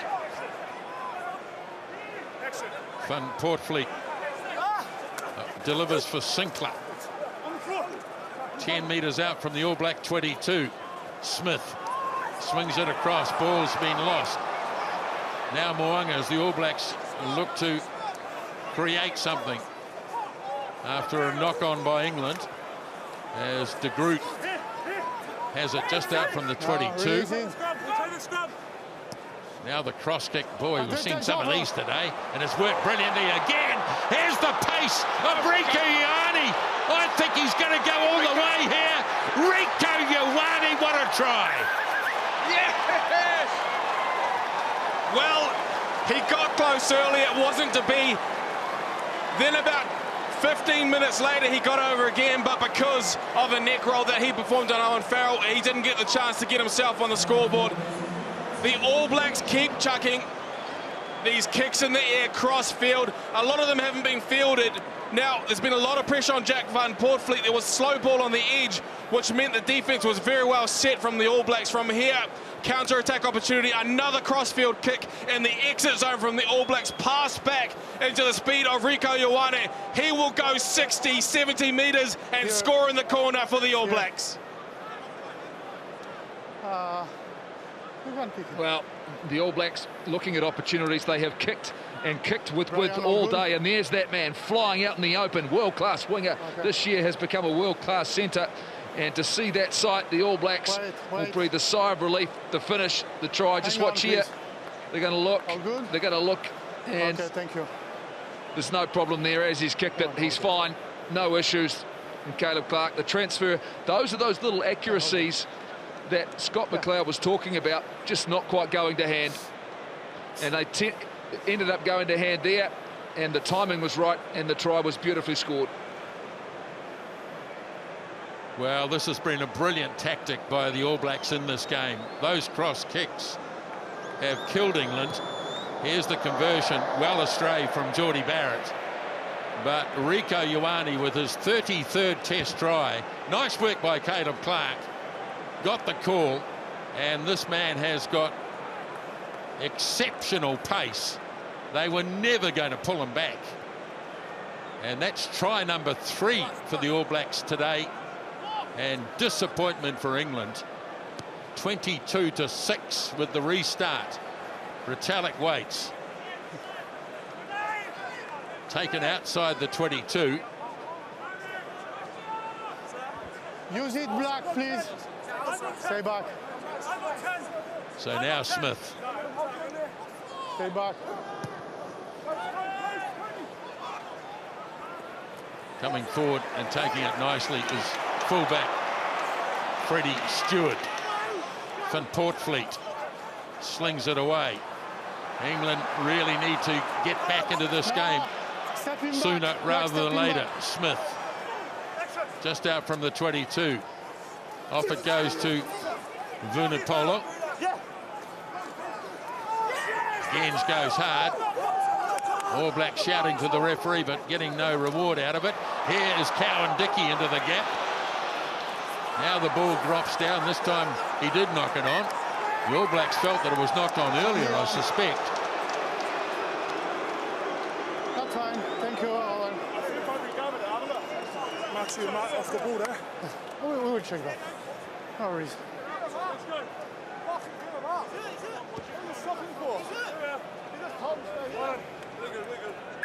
Time off.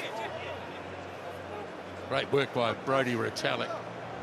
Once again, the young halfback hasn't had a memorable afternoon. Yeah, Brian. You can also see that tackle on Tom Curry from Scott Barrett. You can hear English players talking about it to Matthew Raynell. You're right, Jack Van Poortvliet, just a little bit of time at the back of the ruck. Seems to be getting caught, whether it's the time he's picking up the ball and just taking a few steps, but it looks like, Jeff, that change has been made. The only thing I tell you is don't ask me to go to the team.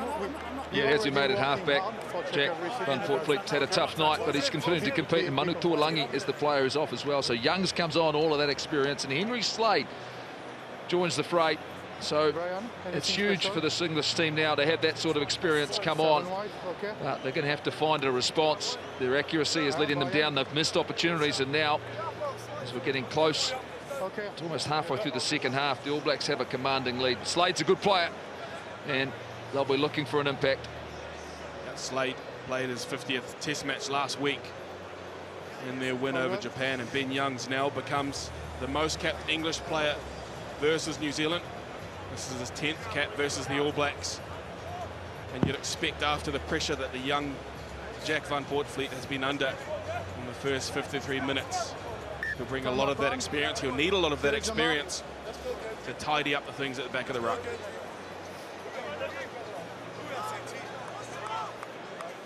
Yes, to be able to bring on 172 caps in one hit, England.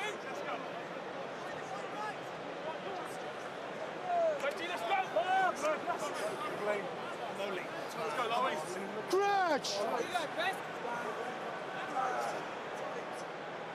Bind!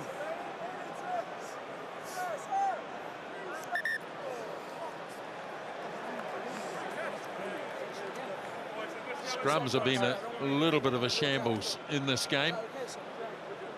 Yeah, a lot of resets. A lot of times a reset. Still, referee deciding not to make a decision. Start again, maybe not getting all the information he needs.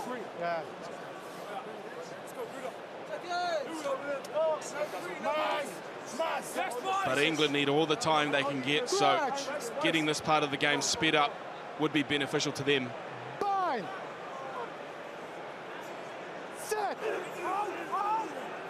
So Aaron Smith,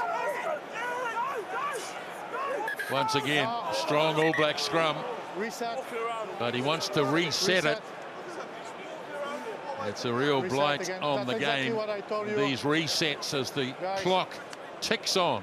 I will not reward the team if it's balanced and you're swinging around a little bit for final momentum. So you stay straight. Okay? Well, this is the thing.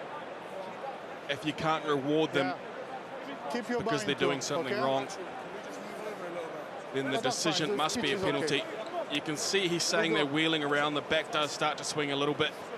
No real obvious picture to me, at least.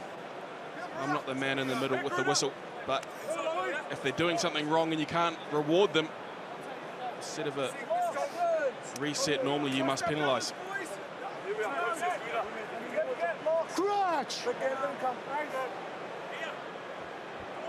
Not that I want another penalty.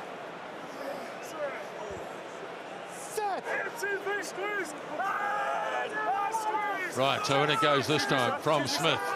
Good stable scrum as Smith sends it off to Mo'unga. All Blacks running it. There's Richie Mo'unga taken down by Farrell. Yeah, all back on side. And Savia. Smith getting harassed. Ball's hit the referee. He'll have to set another scrum. Sorry, guys. Sorry, my fault, guys. Good counter-attacking by England, but they don't get rewarded because the ball hit the referee. Okay, it does seem we'll be getting some more changes, Jeff. 1, 2, 3. Front row, please. Subs. Yeah, the whole front row is being changed for England. And then they're looking for impact now. They haven't managed to get it. There have been some errors, so Henge, Cowan, Dickey and Sinclair, they're all done. And Jamie George, Mako Vunipola and Will Stewart, they all come on. And if you're going to have a crack at a scrum, Kane, this is probably the right place to do it if you're England. Yeah, especially when the energy comes on. Jamie George, very strong. Mako Vunipola, British and Irish Lion.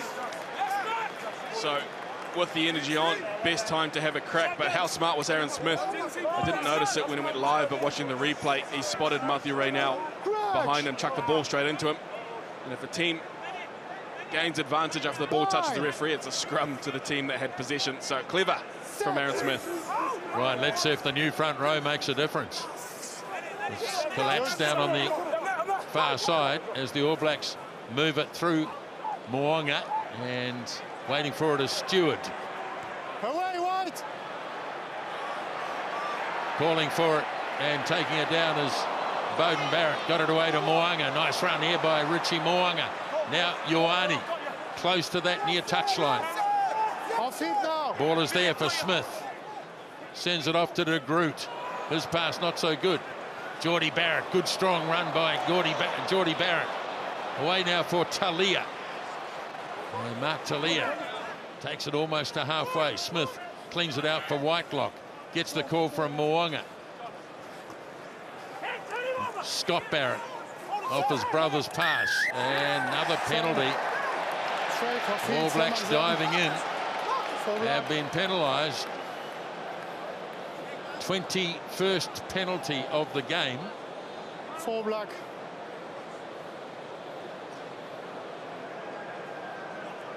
Too late now, I think, for England to kick for goal.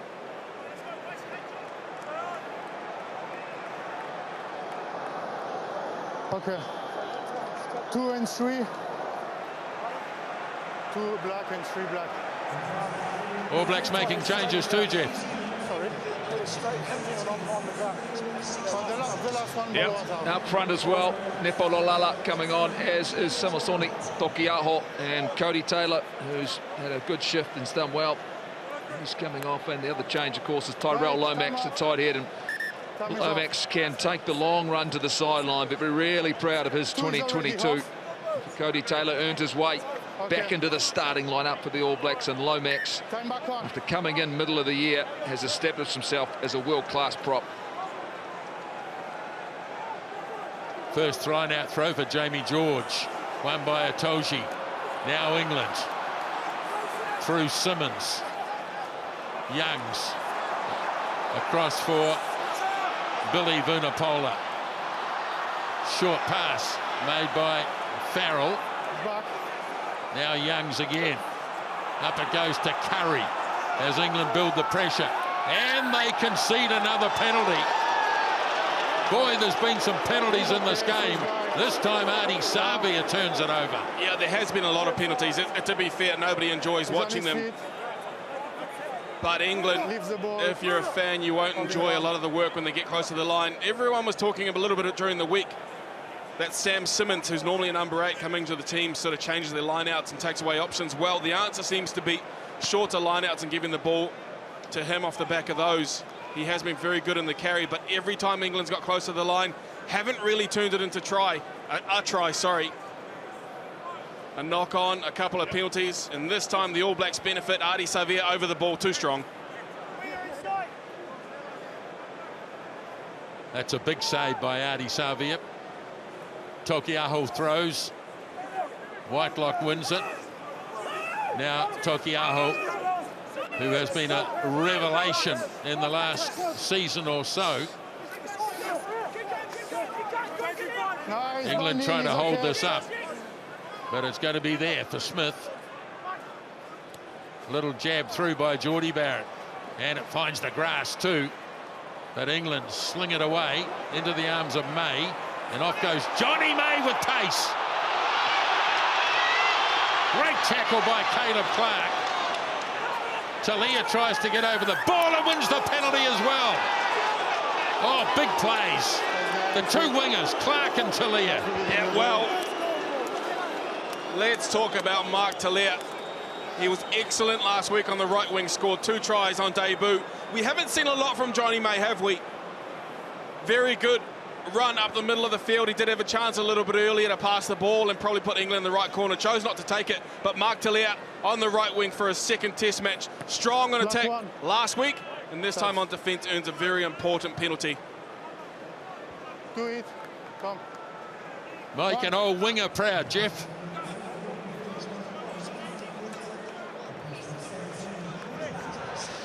Are you calling me old, Grant? I think you're right. 100% you're right. But as a change has been made, Ethan de Groot, George Bauer's on. Not such a good line-out throw. So England have possession off an All Black throw with 20 minutes left at Twickenham. And the All Blacks ahead by 16. Use it, please.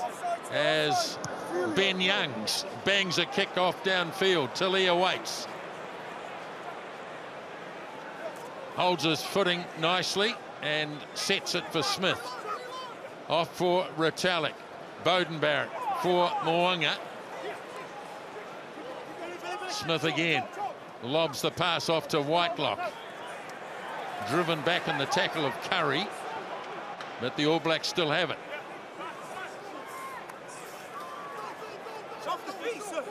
Use it, 9. Now the kick coming from Aaron Smith. Taken down by May. Away for Stewart. Not a great deal of depth in his kick. Whitelock in there disputing possession. But it falls nicely for Will Stewart for England. Now here's Curry. Sends the pass wide. Nicely snapped up by Henry Slade. As Youngs clears it out for Vunipola. Marco, that is. Young's still waiting. All Blacks have conceded yet another penalty. Now Hill, Smith again. And they'll come back for the penalty. Back here. And they just keep adding up. They do it, and you talk about conceding. Conceding seems to be a funny word when it looks like it's a lot of awarding instead. Preventing a quick ball. In a game that's been blighted by quite a few penalties, that's 23. Now England, just a few little mistakes. They look okay when they start to carry. Some of the passes are putting each other under pressure. A lot of time off of their set piece. They often fake maul, strike a little bit wide through the midfield through Sam Simmons. They've got close to the line 4 times. Haven't really turned that into a try at all. And it looks like some more changes, Jeff. Time is off, guys. Time is off. Yeah, there's just a change at halfback. TJ Perenara, so impressive last week against Scotland. His experience off the bench returns. Aaron Smith, another impressive performance. He's had an outstanding 2022. He's finished well, but the All Blacks, they need to respond defensively now. England get their line out right. Can they shift the All Blacks? From about 10 metres out. Just crabbing across field, so George has to release up for Farrell. And the skipper takes it into contact. Ball is there for Youngs. Short pass. Goes up for Marco Vunipola. Now Youngs again. Looking to go wide, this time through Billy Vunipola. Jamie George taken down at the tackle. Youngs again for Curry. As England move it across to the left. All Blacks in after the loose ball. Here's Smith, Marcus Smith. And ball stolen by Artie Savia. And he's going to play the knock-on. All Blacks may well have preferred to play the advantage. Here there is a knock-on. Thank you, guys.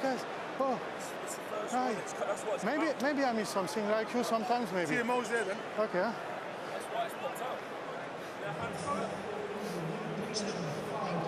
Another change as England bring number 19, David Ribbons, on, playing just his second test match. Okay.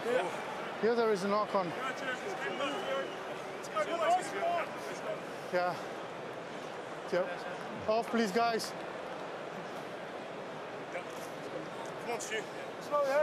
It's a game, Jeff, that the English crowd haven't really been able to get much in behind, have they?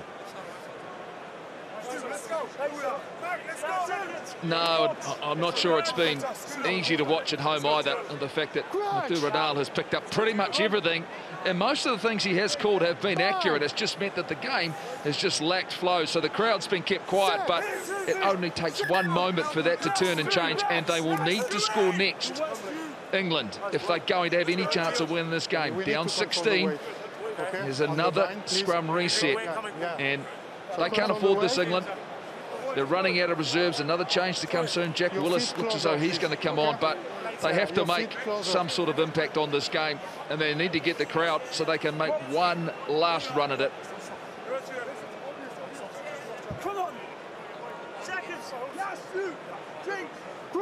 Just a couple of penalty goals to show for 65 minutes of work so far, England.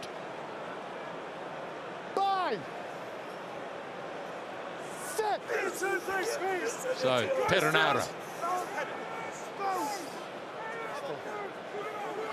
slings it back for Mo'unga, who cleverly evades the charging Englishman and makes a really good clearance down towards halfway.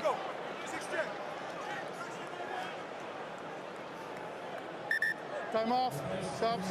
Now, it does seem that the All Blacks will be making change. Shannon Frizzell out of Tasman will be coming on. And speaking of Tasman, our thoughts go out to one of our Sky colleagues and his family. Tony Johnson lost his father, Kerry Johnson, this week, a long-time servant of Picton, the community he loved. He will be missed by many. May he rest in peace. Guys, yeah, here's your mark. Wait. Go. So England with another shot at it. Nice inside pass to May. Got his pass off to Curry. England looking really good here. Right out in front of the All Black goalpost as Youngs across to Atoshi. Shovels it over to Billy Vunipola. Good tackle on him though. All Blacks have conceded another penalty. Now up it goes for Ribbons. Ben Youngs finally gets it. Here's Curry, who made the initial bust up the middle.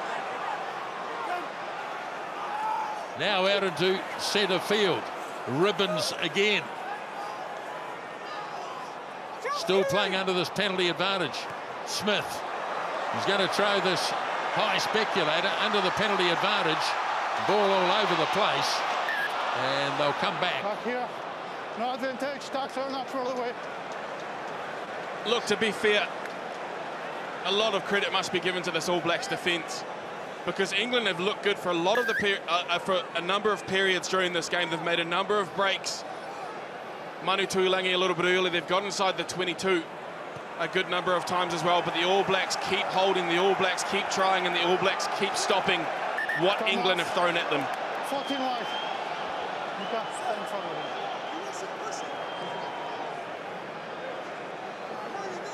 All good? So with just 12 and a half minutes left, England need to strike as Jack Noel leaves the field. So Guy Porter will be on, no doubt. And another penalty. This time the All Blacks win the penalty. This is going to be interesting. We'll listen in and see how he explains this. I just want, Captain, I just want to explain it. You throw the jumper across, okay, a reason run after somebody, but you cannot throw the jumper across. Okay, that's an infringement. Look, you can see Jamie George is frustrated. I find myself getting frustrated as well. The law of jumping across is to make sure that you're not putting your players into the competing players who are competing for the ball, stopping a fair contest. Jumping across isn't normally ruled in an area like this. I can see why it's frustrating for all the players, but we'll get on with it. Tokiaho throws, one by Frizzell.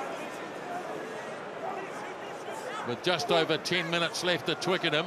Tokiaho. Side entry wide. Oh boy, there's another penalty coming here. This will be a world record, I think, for penalties. 18. I don't know what it is, but he must be approaching it.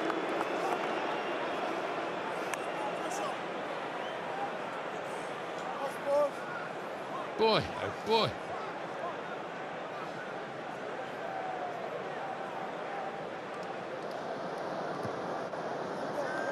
So Mo'unga bangs it away down the touchline.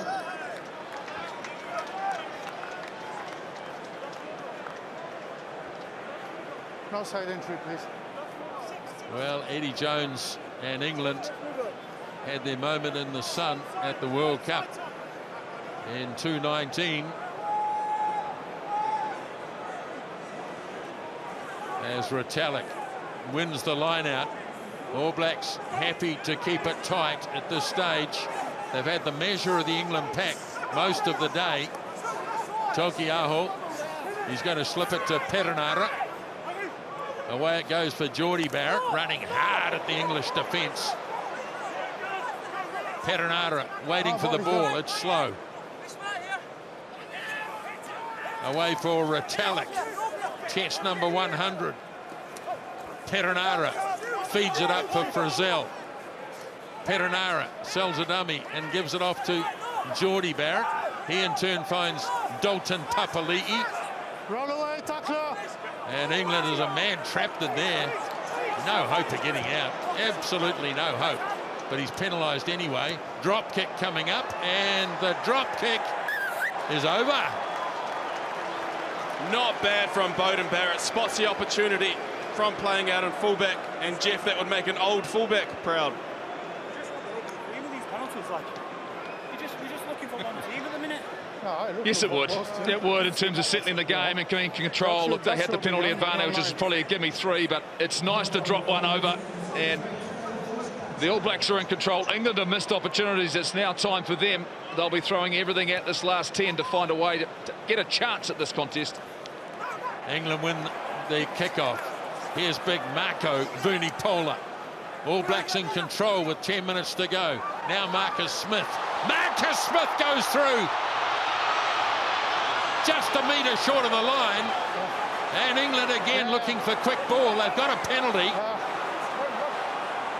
Which number is it on the ground? Digging in is Youngs. Desperately searching for it. Looking to get it over the line. I think they might have. That might have been a Bob Dean's job.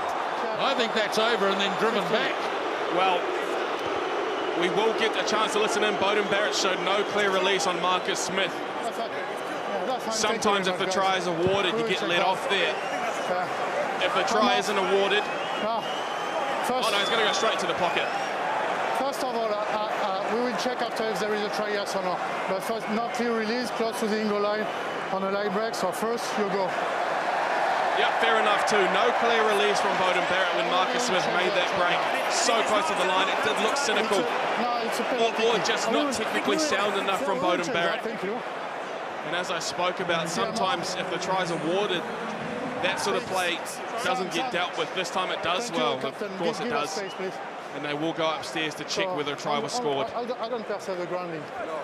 So Beauden Barrett's season is over. We don't have any grounding. He won't be back, having drop-kicked a goal. There is a clear infringement close to the Ingo line. An All Black dropping a goal I give a at yellow Twickenham. card to the 15, but after... But what they're checking here, I think, is whether England have actually scored. Potential grounding, please. Okay, we'll My initial impression was they might have got it on the grass.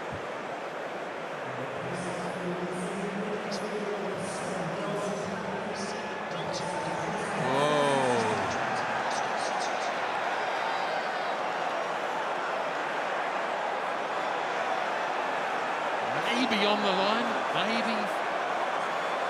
What do you think? Well, it's interesting too because the law says the grounding must be immediate. How you measure that in this instance is hard, especially now that we're watching slow motion.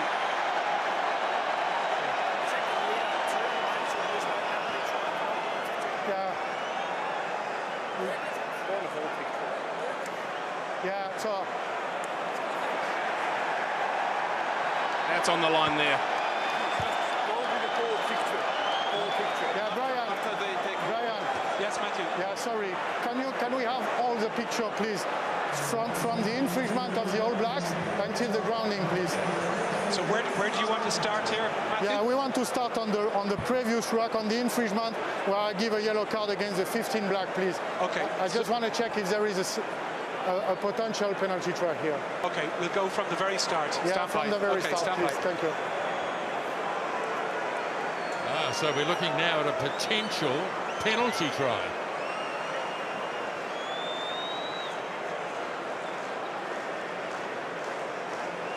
I can't see a reason, because for a penalty try to be awarded, there had to be an act of foul play that stopped.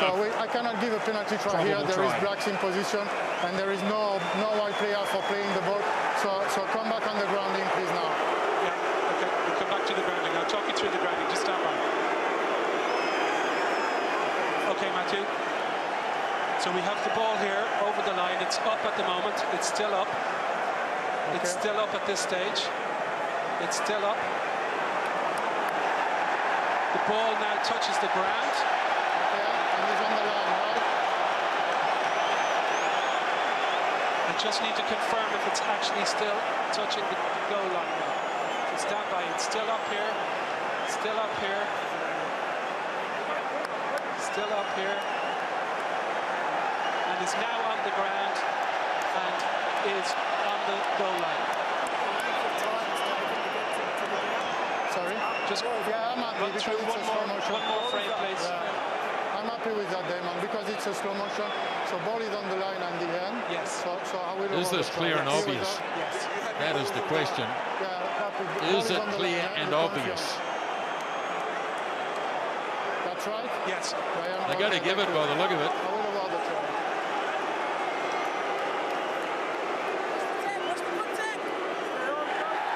Well, they will award the try, Jeff. Big time in taking the decision. Your thoughts?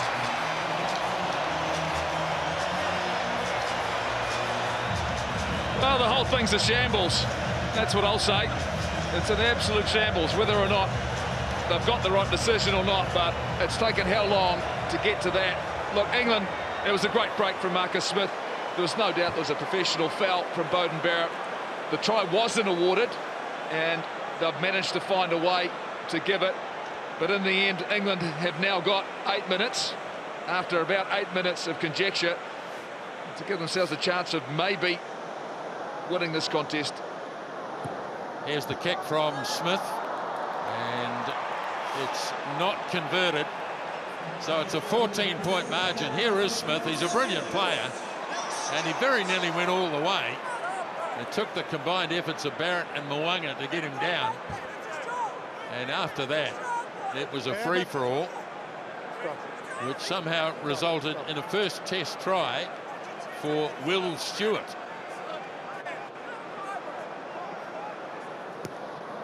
So the All Blacks kick off with 8 minutes remaining at Twickenham. Taken down by Billy Vunipola. Driven hard by Tokiaho. Now England playing with renewed vigour as Marco Vunipola. Now Smith again. Stewart up in the line. Nice inside pass to Ribbons. Marco Vunipola back in possession. England keeping the ball in hand. Here's Smith again. Slings it wide.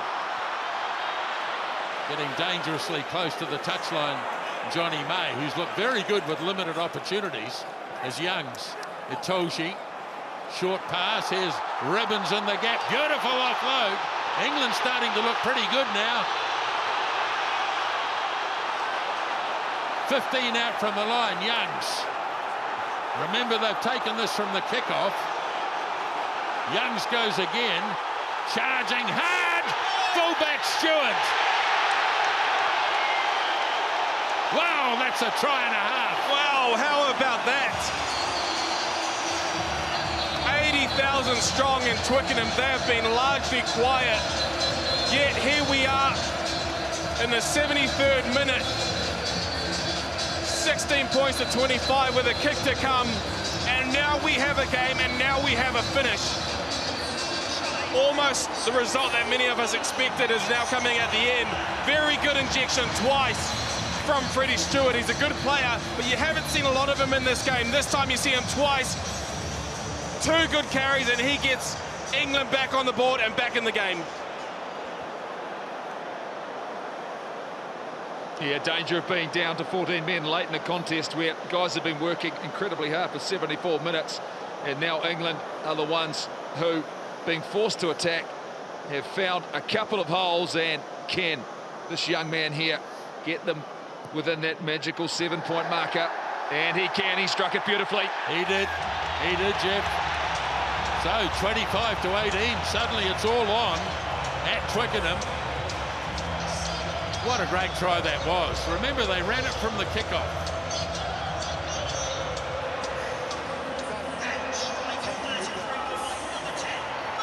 And suddenly Twickenham has come alive with just over 5 minutes to go as Mwanga makes the kickoff.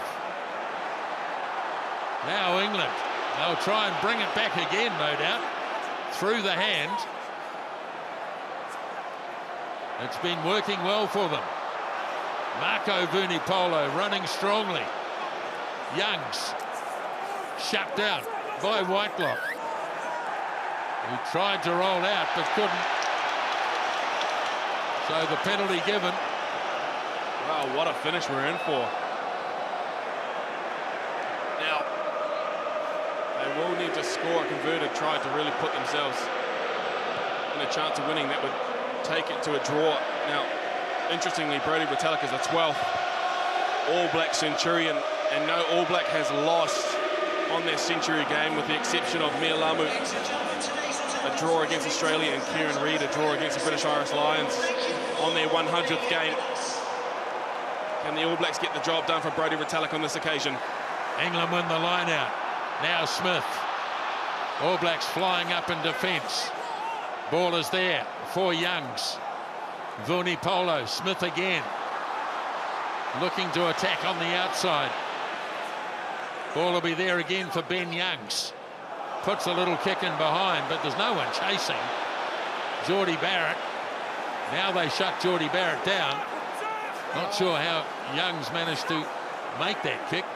Now George Bauer, as the All Blacks have vital possession. Offside, 18 wide, offside. 18.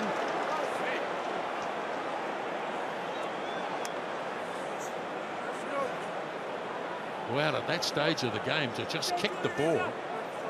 But in terms of the style of kick too, it's one of those ones that hold and bounce and roll a little bit, so it wasn't necessarily a kick for possession, was it? So you can only assume that a call came through, or that he thought he heard the call for an attacking chaser on the way through. The only issue was that attacking chaser wasn't there. Richie Mo'unga, he's at a strong game. Sam Whitelock, can he lead them to a finish? Brodie Retallick, 12th All Black Centurion. 3 minutes to go and plenty of work to do. Hurry up, please. I'd hurry up if Matthew Raynell's telling you to hurry up. Retallick drags it in off a good line-out throw from Taukei'aho. All Blacks make sure this one comes out. Taukei'aho's still got it. Now they go to ground. Okay, Perenara. Geordie Barrett wants it. Goes hard at the opposition. 2.5 minutes. Stay back. The All Blacks, they won't want to try running the clock down here. The danger is conceding a penalty. There's only been 29 of them in the game. Perenara. Clever little kick, but it's given away possession. And it's gone for May. So England have another chance. As Vunipola sends it up. And now England looking to outflank the All Blacks here. Slade still going. Getting 5 metres away into the arms of Guy Porter. England looking to salvage something out of this game. It's there for Youngs. Marco Vunipola. Savia looking to turn it over. He thought he had it. Now it's with George. No, they haven't made it. Yes, they have. I'm not sure. They're not celebrating, England. I don't know. I don't know whether he's got this down. Well, you can even tell when referee blew the whistle that he was still trying to put it down. just looking at the look on his face. He struggled to get the ball down on his first try. Brian. Yes, Matthew. So ball go over the line. I think it's a grounding. I just want to check it, please. Okay. So On his second attempt, it will go upstairs. Yeah, and we have an offside where we check a potential try. If not, there is an offside by Black.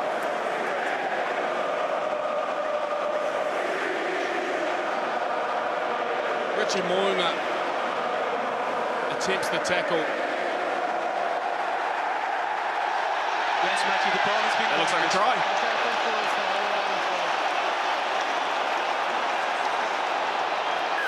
And the try is awarded.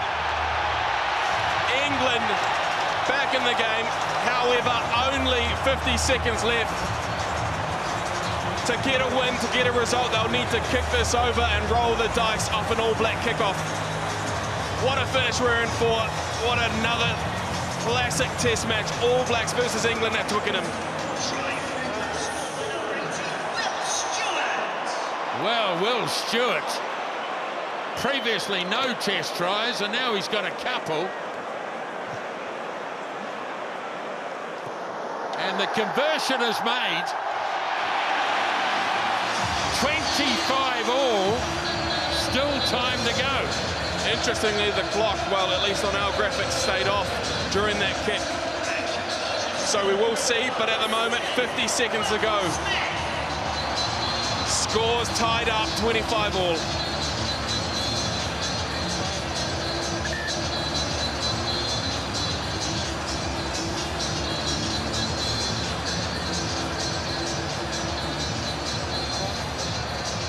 Well, real problems here. Can't put any weight on it, TJ Perenara.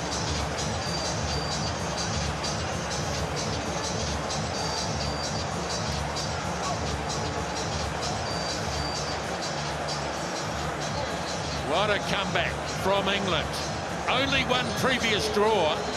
That was way back in 1997. David Havili on. As they go the short way, the All Blacks. England take it down. So now what's the attitude? Settled for the draw? Yep, it looks like it. England happy with the draw. As Marcus Smith kicks it into touch. Wow, what a game of rugby that was. The All Blacks led by 25-6. And this man, Will Stewart, the prop, scored a couple of tries. Freddie Stewart scored a try. And what we finish up with at Twickenham is a 25-all draw. Well, you could hear plenty of people not happy when Marcus Smith decided to kick it out. However, I was thinking to myself, it's dangerous holding on to the ball when Matthew Raynell is the referee in that part of the field, so you can almost understand it. But what an exciting finish to an epic test. 25-all draw. What a finish to the season. 25-all draw at Twickenham. Let's join the panel. Kirsty.